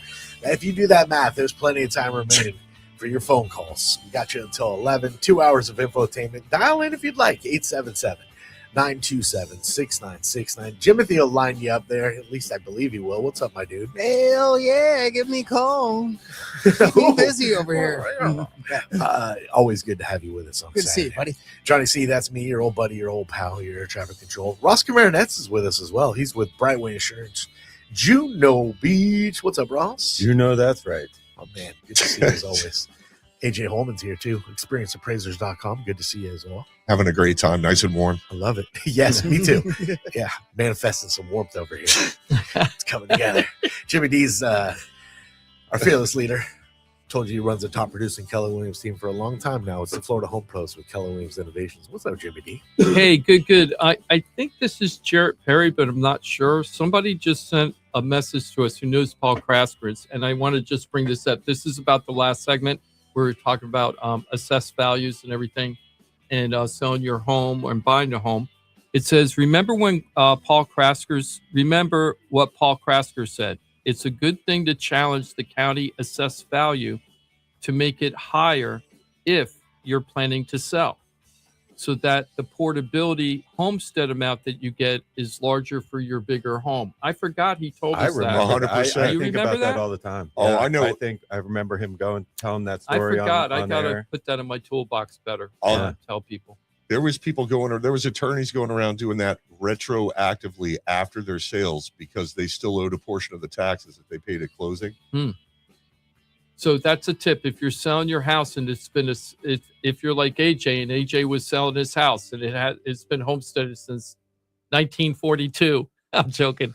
And it's been homesteaded for a long, long, long time. And you know you're selling and you're staying in Florida because you need the portability. You might want to go to the county and get your property assessed at higher value at that point. And let me tell you, it's also less surprises for you at closing, because if you have all those bozo agents we were talking about who don't understand any of this stuff, you might be putting yourself into a deal with a buyer that really can't afford the home. This way, you take the thing out. No, not exactly. Well, because of the old what tax you're bill? what you're petitioning to do is to increase your market value, not your assessed value. Your portability is the Oh, you spread could- between the two. Oh, okay. So the assessed value they're going to leave alone, but they're going to increase your market value. So my I'm townhome, confused. so my townhome we just looked at is market value at $375. Okay. In reality, let's say I can sell it for at least $420, Mm-hmm. and I'm going to plan to sell it next year. Mm-hmm.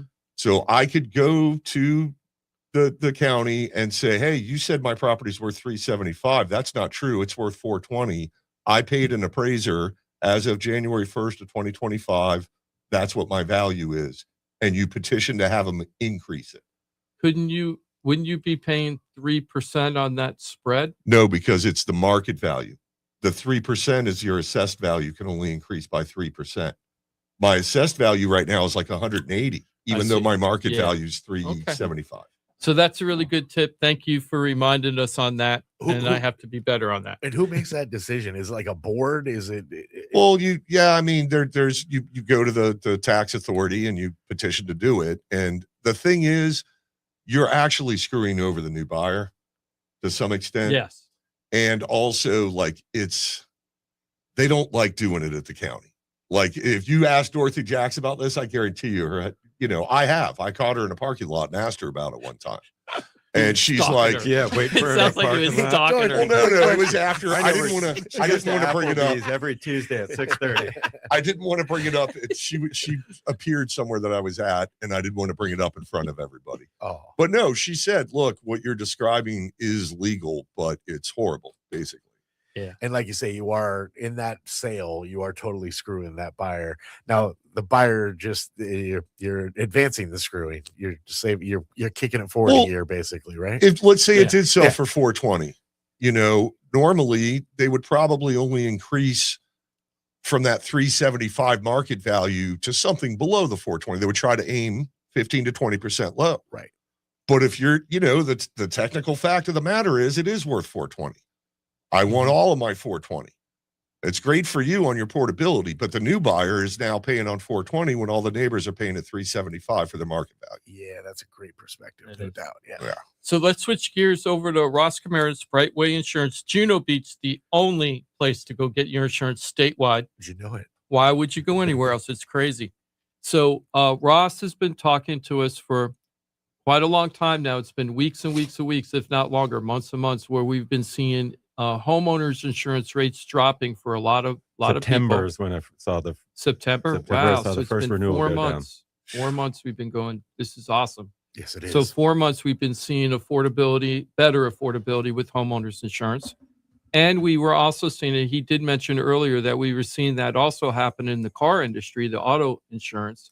I just read in the paper that I keep saying that all the time, read in the news, 6 auto insurance companies that are here in Florida are talking about reducing their rates again. What's going on? And I saw either USAA or AAA just did the same thing where they already announced their discounts. Yeah, I mean, all the carriers have experienced the past couple of years have experienced profitability. They were hit by the same kind of crazy lawsuits too, but more on like the bodily injury side. And the legislation has worked and it's brought those down. And so all the carriers are becoming more profitable and, they want more business because they're profitable. So everybody's reducing their rates. So it's a great time to shop your auto insurance right now. I know when I bought my insurance through you for my new car, I'm saving something like $900. I didn't expect this either. And I'm saving like $900 a year. And both cars were about this. My old car and my new car were about the same price and value. Yeah, because we switched companies because we looked at it with your current company and to see what that price was when you're getting the new car. And then we also checked the other companies based on that new car too. And we were able to save quite a bit of money. $900. That's a lot for a year. I think that was really, thank you, Ross. I also have to say thank you again because I was totally illegal driving around where they actually had in the computer system seized the tag or the car or something. And I was freaking out last week, right? A week ago yesterday, and Thursday actually. And I was like, Ross, my license is suspended because I couldn't get into the DMV portal. And now my tag is going to expire on Saturday. This is last week. And I got to drive like 400 miles this weekend showing properties to people. I go, I know I'm going to be pulled over. And it says something about seizing my car, my tag. I don't know what's going to happen. So Ross was like, he was so helpful. And he was on vacation, I think. I don't think you were in town. And I was driving to a conference. Oh, cool. I got him at a good time. So he goes, do you mind if I tell him the honey hole? Well, I mean, I wouldn't give it out. Okay, I'm not going to give it out anymore. So Ross told me a special DMV place to go where there probably wasn't going to be that many people. Nice. So I used to go. I tell the one I used to go to. I used to go out to the one in Belle Glade all the time because that one was always empty. But people found out about that one because the last time I went there, it was pretty crowded. But this time when I went to the one that Ross told me to go to, I got there a half hour after it opened because I thought it was going to open at 8:30. It opened at 8. I was like, oh, I'm probably going to be here going through it. There were only 14 people ahead of me. Nice. I was done in an hour with both things. I'm like, this is awesome. So thank you, Ross. Thank you. How bad is it when 14 people is good? It's a blessing. Yeah, 14 An people. And let me hour. tell you, that office, they were very efficient and polite. I was like, wow, I wish all DMVs acted like this. They really knew what they were doing. They had cranky people. They didn't like fall into the trap of being cranky with them. They stayed higher level. You know what I mean? I was Good for like, this is a pretty good office. They should mimic this a lot of other places. Good for them. like But anyway, thank you. So if anybody wants the honey hole, you're desperate, you're going to lose your license or get arrested or something. Call Ross. You have to call me, and then I'll tell you what Ross told you. I love that. I love that Zootopia with the sloths all behind the counter. I'm like, this is it. This is what the DMV is like. Yeah. So, Rob, can I ask a quick question? Please. Only because it ties into what we've been talking about for years now, where the Florida legislature passed that, where you had to have skin in the game in order to sue your homeowner's insurance. You're saying that as far as with the auto insurance, it was more on the personal injury side of it. Did they pass a similar type of a law, or was this all under one law? I mean, it was all in that package of legislation. Okay. But the auto carriers started to see a reduction in them. Basically, you've got high auto liability limits, right? Bodily injury liability. You're driving a weapon, so you've got to have liability for if you injure somebody, another party. And so there was a bunch of carriers that they only wanted people with the high 250,000 per person, 500,000 per accident for bodily injury liability. But first, as soon as you get into an accident, the other guy's attorney goes, hey, I need to see that policy. And if it's got 250, 500, that's a lot of money they're going after. Yep. But if it's only got 10, 20, it's not worth the attorney's time to go after $10,000. They want to go after the 250. So all those carriers got burned, and they stopped they stopped either offering coverage or they didn't actually write any high limits. They completely reversed. But now it's gotten a lot better. The lawsuits have calmed down, and so they're starting to become more competitive, and the higher limits are better now. When I was a reporter in the late 90s, 2000s, especially in Delray, there were all these people that were staging fake, not staging fake, well, creating fake accidents, but they weren't like, sometimes it was both parties where the victim and the perpetrator, if you will, that caused the crash were in cahoots with each other. So they could both sue or whatever and make all the money. And they had attorneys, like Better Call Saul attorneys, right? Yeah. That were all ready to, like, they had a whole system going for that. Then they had the back pain specialists or whatever, the neck pain people, like saying that they were sick, and they had a whole operation going. And sometimes it wasn't both parties. It was just the person in the car in front of you. And then they would stop check you, right? Hoping that you'd smash into them, right? And then they'd all act like they all had broken necks, right? And they get out. And it was so common. It was happening all the time in the late 90s, early 2000s. And I thought it kind of went away. It just kind of went away, but apparently it was big enough where they added it into the fraud package. Yeah, I mean, I don't know if insurance. that's what was happening.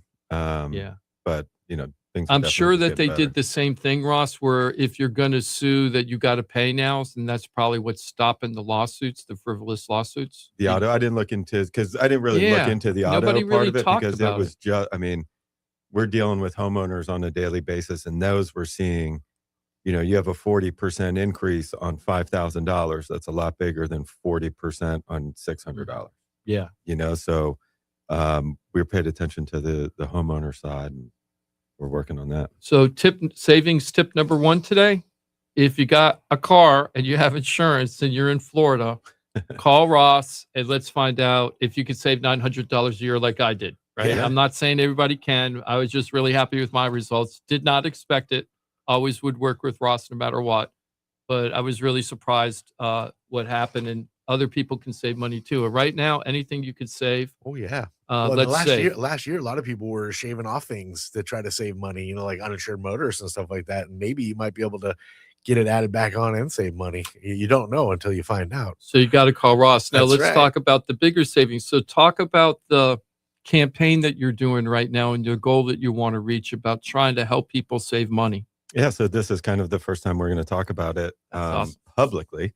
But internally, kind of at the beginning of the year, we decided to see, because things have turned around from where they were. So we were starting to see savings on a apples to apples basis when we're dealing with our current clients, and also new clients who have existing policies that come to us.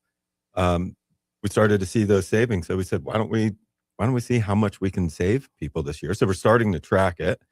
So far, we've saved our customers over $30,000. Our goal this year, and so we want everybody to call in and be a part of this goal and help us get there, is we want to save, our clients, our customers, everybody who calls us, $500,000 this year. So we want to save $500,000. Nice. We're at 30. We got a long way to go, but hopefully we can, get some of the listeners to call and participate and, help us reach that goal. Hey, you're it like helps everybody. It's not just us. 8%. You're We're- 8% there. Yeah. That's pretty good. And Yeah. it's not about scaling your insurance down to bare bones. No, It's this is- about making sure you're properly insured and saving money. Apples to apples comparisons here. This isn't like anybody can be like, hey, I want to spend as little as possible. That's not the goal. It's about insuring you, right? And Yeah. saving you money. Yeah, absolutely. I mean, we won't write a policy. Like if somebody comes to us with coverage and they want to reduce the coverage with us to make it cheaper than what they're paying, I don't want to do that. I tell them, don't do that. Don't do that. Like, if you want to do that on your current policy, because then that's going to be overall cheaper and getting to your goal. Better. But, yeah. Right. Like I'm not going to write you a worse policy just because you want to save money. Exactly. Like just make those changes to your current policy. That's not the point here. No.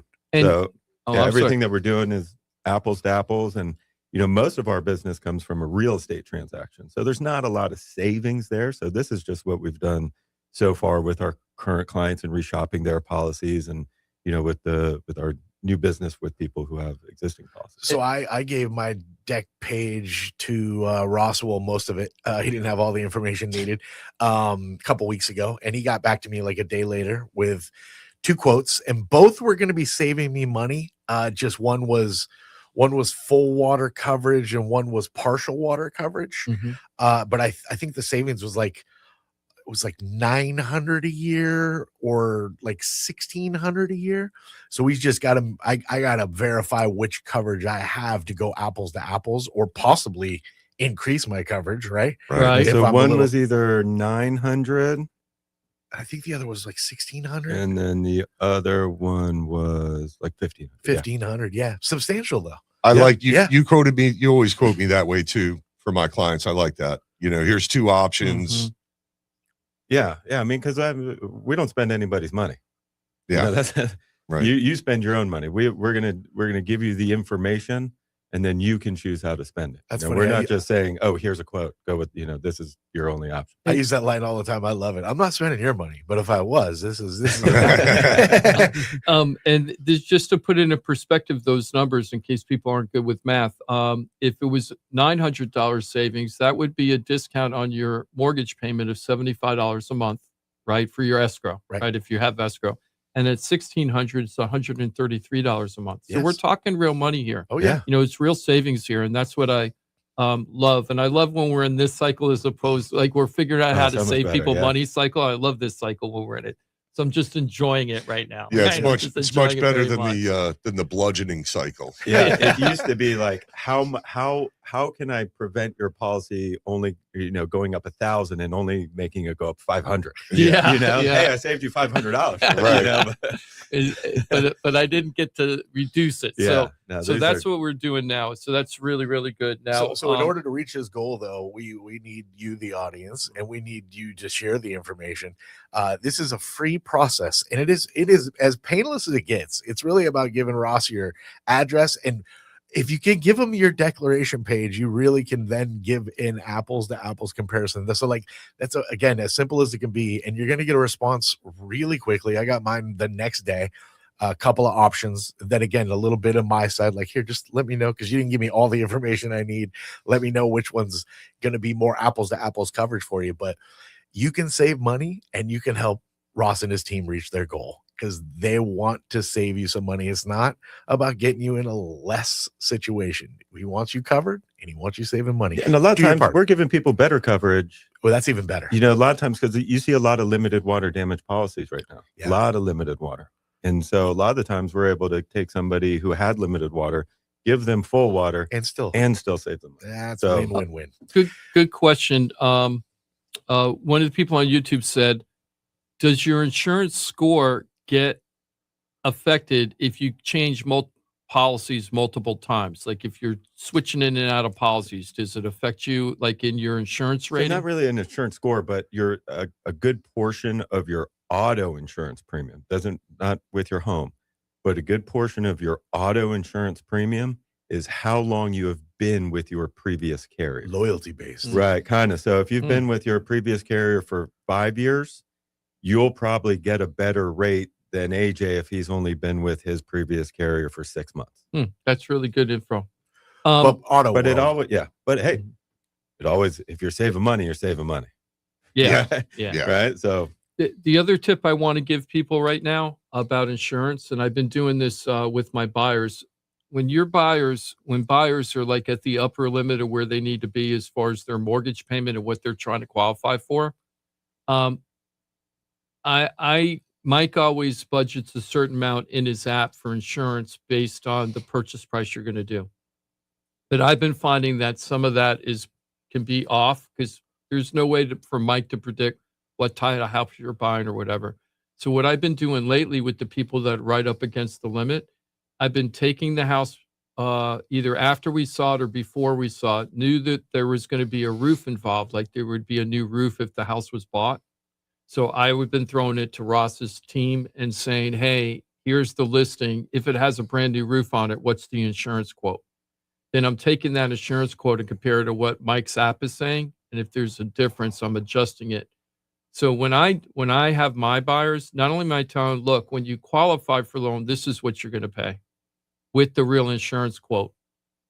But what you're really going to pay after the taxes are reset is this number. And I have the real insurance quote in there and the real property tax estimator for after you buy it, which really gives you a very clear idea. It really no surprises in our system that way. Right.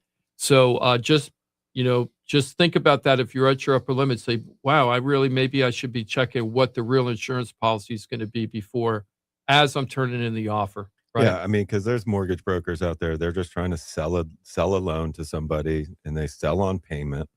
At the end of the day, they're selling their payment. And so if they're advertising or showing you a much lower payment because their insurance costs are not real, it's just a made up. Because I get people that are like, well, my loan officer only budgeted, $2,000 a year on this 5,000 square foot home. That sounds like Scud Missile Company territory. Yeah. Those people in other states, they don't know what our insurance policies are like down here. It's just like the taxes. If you're not using realistic numbers at the front end, it's not going to be a healthy loan. Yeah. So just really great insurance tips. If you got confused, you want to hear more, you can go to Facebook. You could go to Facebook, but it's only going to be there 30 days. You really need to go to our YouTube channel, Florida Talk Real Estate LLC. I moved around things so that the live shows are going to be on the first thing that you see on the page. I haven't fixed the page yet completely, but at least I did that last night.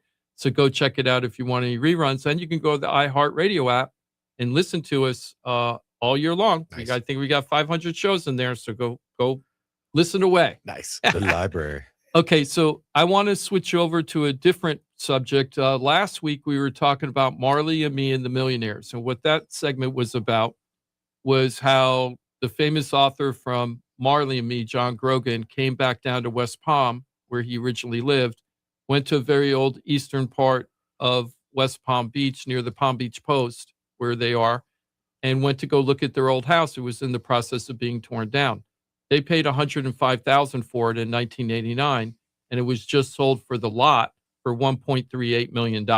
And he was just amazed that whole neighborhood is changing. And what we called it is becoming instant millionaires, because what's happening over there's all these people that either inherited a home or been living in the home that was built in the 1950s, 60s, maybe 1970s. They really haven't upgraded it or anything. And developers, if the lot is the right size and the right location in that neighborhood, they're going to give you $1 million for that house, because in that neighborhood where John Grogan lived, they're tearing down homes and putting in $4 to $5 million estates. And if you go a little farther east, a couple of blocks east, because he's west of Dixie and West Palm, if you go a little east of Dixie and West Palm, on the Intercoastal, they're building $15 to $20 million estates on the waterfront properties looking east on the Intercoastal. So that was happening, and we called that becoming an instant millionaire. Are you sitting on a property that you could become an instant millionaire with? And let me tell you, your assessed value has no clue. If you go to the property appraiser, you have no idea that this is happening. But you do know when you walk around your neighborhood, it's like, oh, $5 million property, $5 million property. Then you're in that neighborhood, okay? When you're walking your dog or riding your bike and you're seeing that happening, that's happening in your Is neighborhood. construction noise keeping you up in the morning? Yeah. So AJ, it was really great. I was really excited. You went through a whole bunch of areas. So tell me how you did the research and what you found out. All right. So what I did was look at homes built 2020 or newer. I did a map search throughout Palm Beach County, 4,000 foot under air or larger without water frontage. And then I eliminated everything with a HOA fee. And the result was maybe 60 matches, but they were clustered on the map.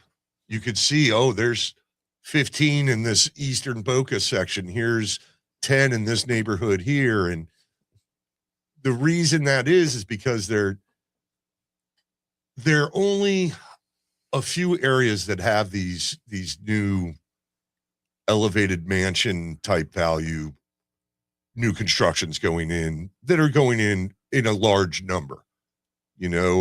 Eastern West Palm Beach, between Olive and the Intercoastal, or between US 1 and the Intercoastal, down by what was the one you had mentioned to me, and I was Boca, Lake Wyman over there. Yeah, in Boca. What was the one in Boca? East Boca. It's behind Meisner Park. There's a whole neighborhood out there that hugs Lake Wyman. Between Glades and Palmetto Park?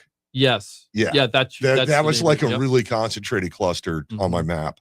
Lake Ida, and everybody who lives around there knows, like just north of Lake Ida, or rather Lake Ida Road or Boulevard, whatever it is, just north of that and east of the lake. That section, I mean, they're putting up, they're monsters. When you're looking around, I remember I did an appraisal maybe 5 to 8 years ago. I don't know, time flies, but it was this tiny little Spanish style house on a decent sized lot right in that Lake Ida area. And it was a new construction appraisal for like a 5,000 square foot mansion. And at the time I was like, this is crazy to do this here. And now they're everywhere to 80% of that section.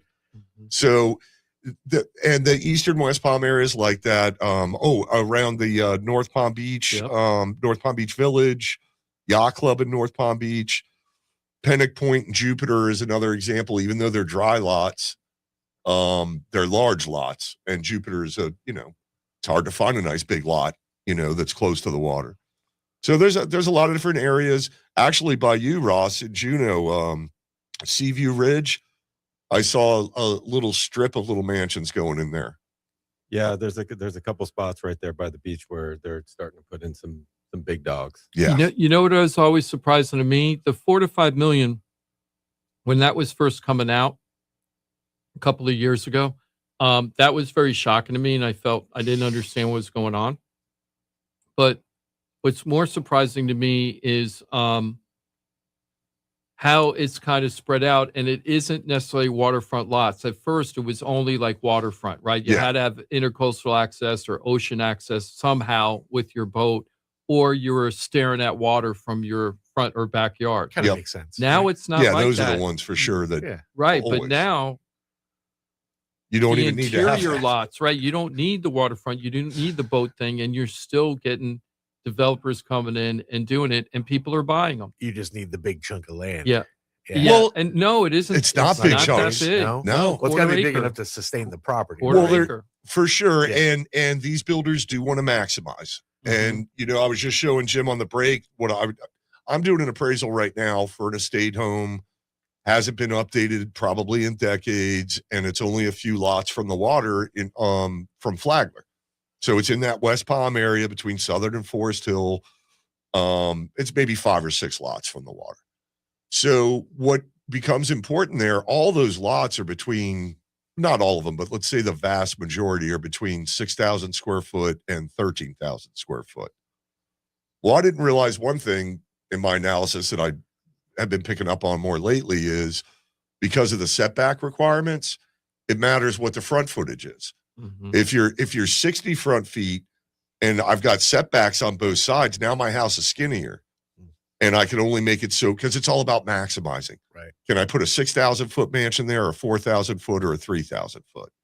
And it's so the 6,000 to 7,000 square foot lots, those have the mini mansions. Those are maybe only a couple $1 million and they're maybe 3,000 under air. But then you move into the 7,500 to 9,000 square foot lots. Now we've got 4,000, 5,000 square footers that are worth, whatever, 4 million, 5 million. And then you've got the 12,000, 13,000 square foot lots. And now those have the monsters that are 8 million, 10 million, 12 million. So, and they're really maximizing. I tried to sell a house. There was one of the few times I didn't sell that year. I think this was 2021 or 2022. And this family wanted to sell an interior lot. And they thought they had $1 million property. They thought they were instant millionaires. But it was at the beginning stages of all this happening, and their lot was irregular, like AJ was saying. So unlike the other properties in the area where you could fit the large house with the pool, they couldn't fit the pool in our house, and the driveway was going to be really small in order to get everything that they wanted. So their lot was only probably worth 9 as opposed to 1.2 million or something. Right. So they didn't want to sell it at the time. And I just checked on their property recently. They never sold it. They still own it 5 years later. They're still there. But it's a really great neighborhood, and they loved walking their kid. They had a young kid, and they loved walking in that neighborhood and everything. So they loved the area. So I guess they decided to stay. But if you're interested in learning how either to do that, where you want to build an estate and you want to find an infill lot or a waterfront lot, give me a call, because I have the developers that do it. I have the way to search all this stuff like AJ's doing. And if we're lucky, we'll find a property for you that is not on the market and try to strike a deal with the owner. If you're an owner saying, am I in an instant millionaire neighborhood? Right? Give us a call. We're going to map it out. There's a good fan of the show named Dane. I'm going to be helping selling their townhome. It's going to be coming up very soon. Their parents live in one of those instant millionaire areas. So what we're going to do for them, one of the things they could do is partner with a developer.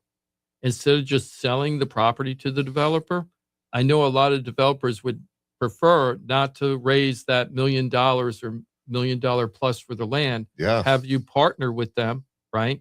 And then you profit participate on the back end. That could be a really good opportunity for somebody also. Really? And so many of these transactions go not through MLS, not out in the main system. They're pocket listings, or because there's certain realtors that, like, I know which realtors to call when I'm working on one of these West Palm lots, that because I know they work with builders and they're going to have a pretty good idea of price per square foot, the front footage, the inventory, because there's shadow inventory. There's stuff that some of these families don't want their properties advertised, Right. you know? Right. So a lot of it is, compared to the normal market, I think a lot of it is, it's not that it's back room or under the table, but it's not out, you know, for public consumption, a lot of it.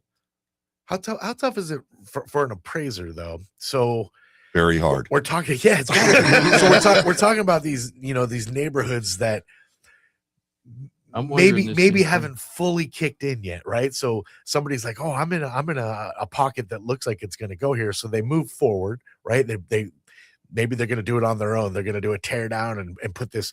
From an appraiser's perspective, when you mentioned earlier, like you're ahead of the curve in this neighborhood, you're way overvalued at that point. Like, are you fighting against kind of what they're doing from you doing your job? It has more to do with what can they finance, you know, like that. I don't remember, but that one that I was working on that I told you about, I don't remember what the number was that they projected it was going to be worth at the end.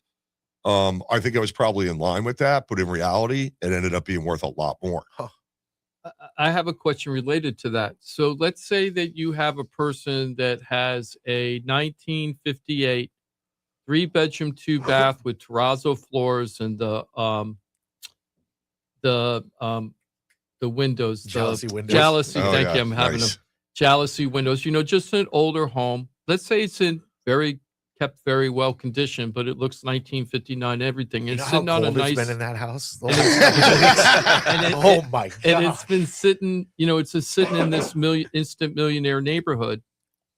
So how does an appraiser appraise that property? Do you praise it as if the house, you know, based on the house that's there, even though that the land might be way more valuable than the house Well, itself? Like, how do you figure yeah. that out? you do it with the house that's there. And actually, the house being there sometimes is a negative, Right. because I got to tear it down, and that's going to cost me $60,000. You know, so what you can't do, what you should not do, and I've seen some unprofessional people do it before, is you don't want to give full value for the land as though it's vacant, and give full value for the depreciated value of the house that's sitting on it. Because if you're going to tear it down, the depreciated value of the house is zero. Like, I showed up to do an estate appraisal a few years ago, right off Olive, right on the corner. I showed up, and the house was like 700 under air, 1950s elevated foundation. And I said, well, I can tell you what the house is worth right now. It's zero, because you're on a 10,500 square foot lot in an area where there's new construction everywhere. So your home's not worth anything. Let's find out what your land's worth.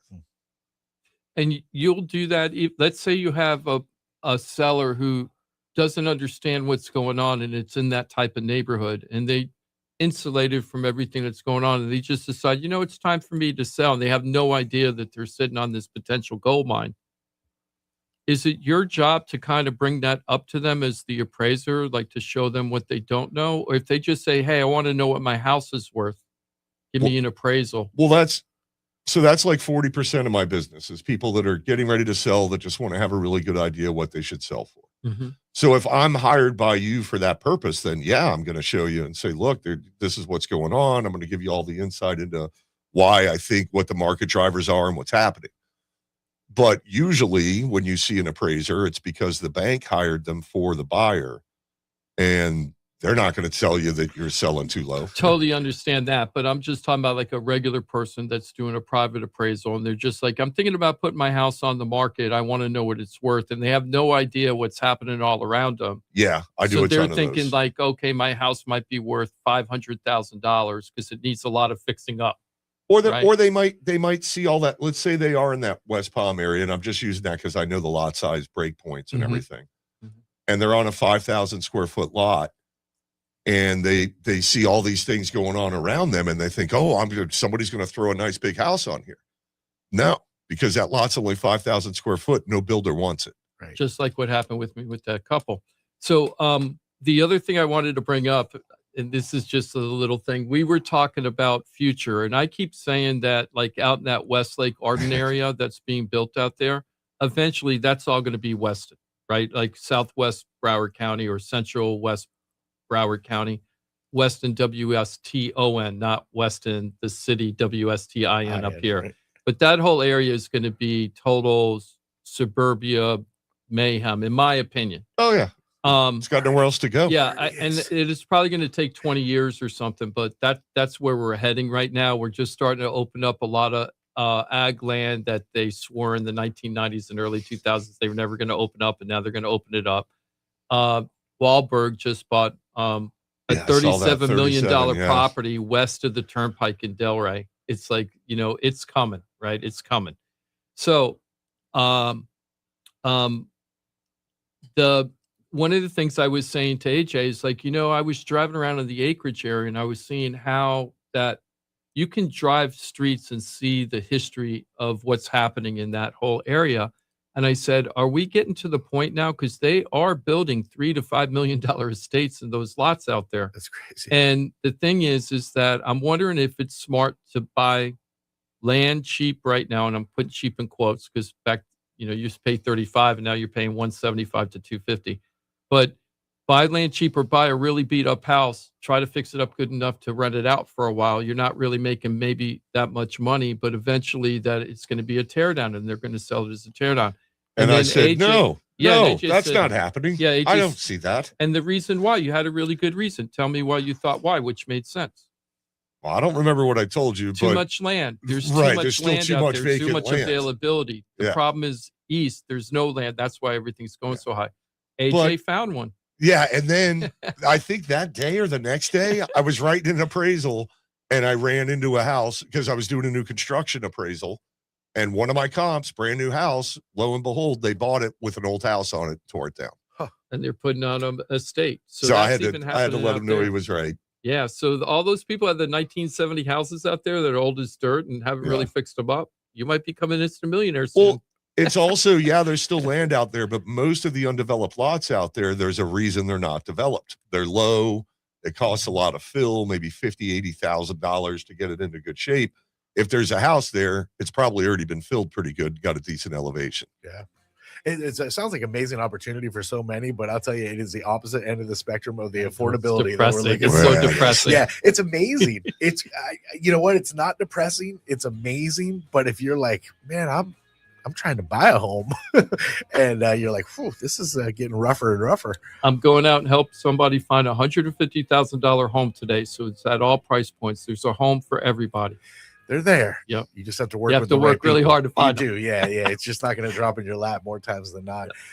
We hear the music. That means that unfortunately we're done with our time on a Saturday. But you always have access to this entire team, a team of pros, experts in their field. You get a lot of insight into the expertise on a Saturday as we give you some infotainment. But if you've ever bought a home, sold a home, you've dealt with anybody on this team, you understand the professionalism and the remarkable guidance that you get. You're a click away. FloridaTalkRealEstate.com. Know it, use it, love it, share it. You can change lives, including your very own, with the pros of FloridaTalkRealEstate.com. Remember, on Facebook and YouTube, consume away. Continue to hit the share and like button. We thank you very much. You never know, because you can be really changing somebody's life by hitting that share button. You could. They might even thank you later. I'll say thank you to Ross Camaronets with Brightway Insurance, Juno Beach. Thanks for all your awesomeness, and I hope you reach your goal very soon.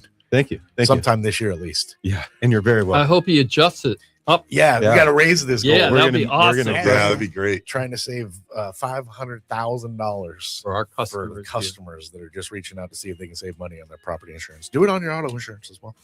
Thank you to AJ Holman, experienceappraisers.com. Always appreciate your time and your insight. Have a great rest of your weekend. Thanks for having me.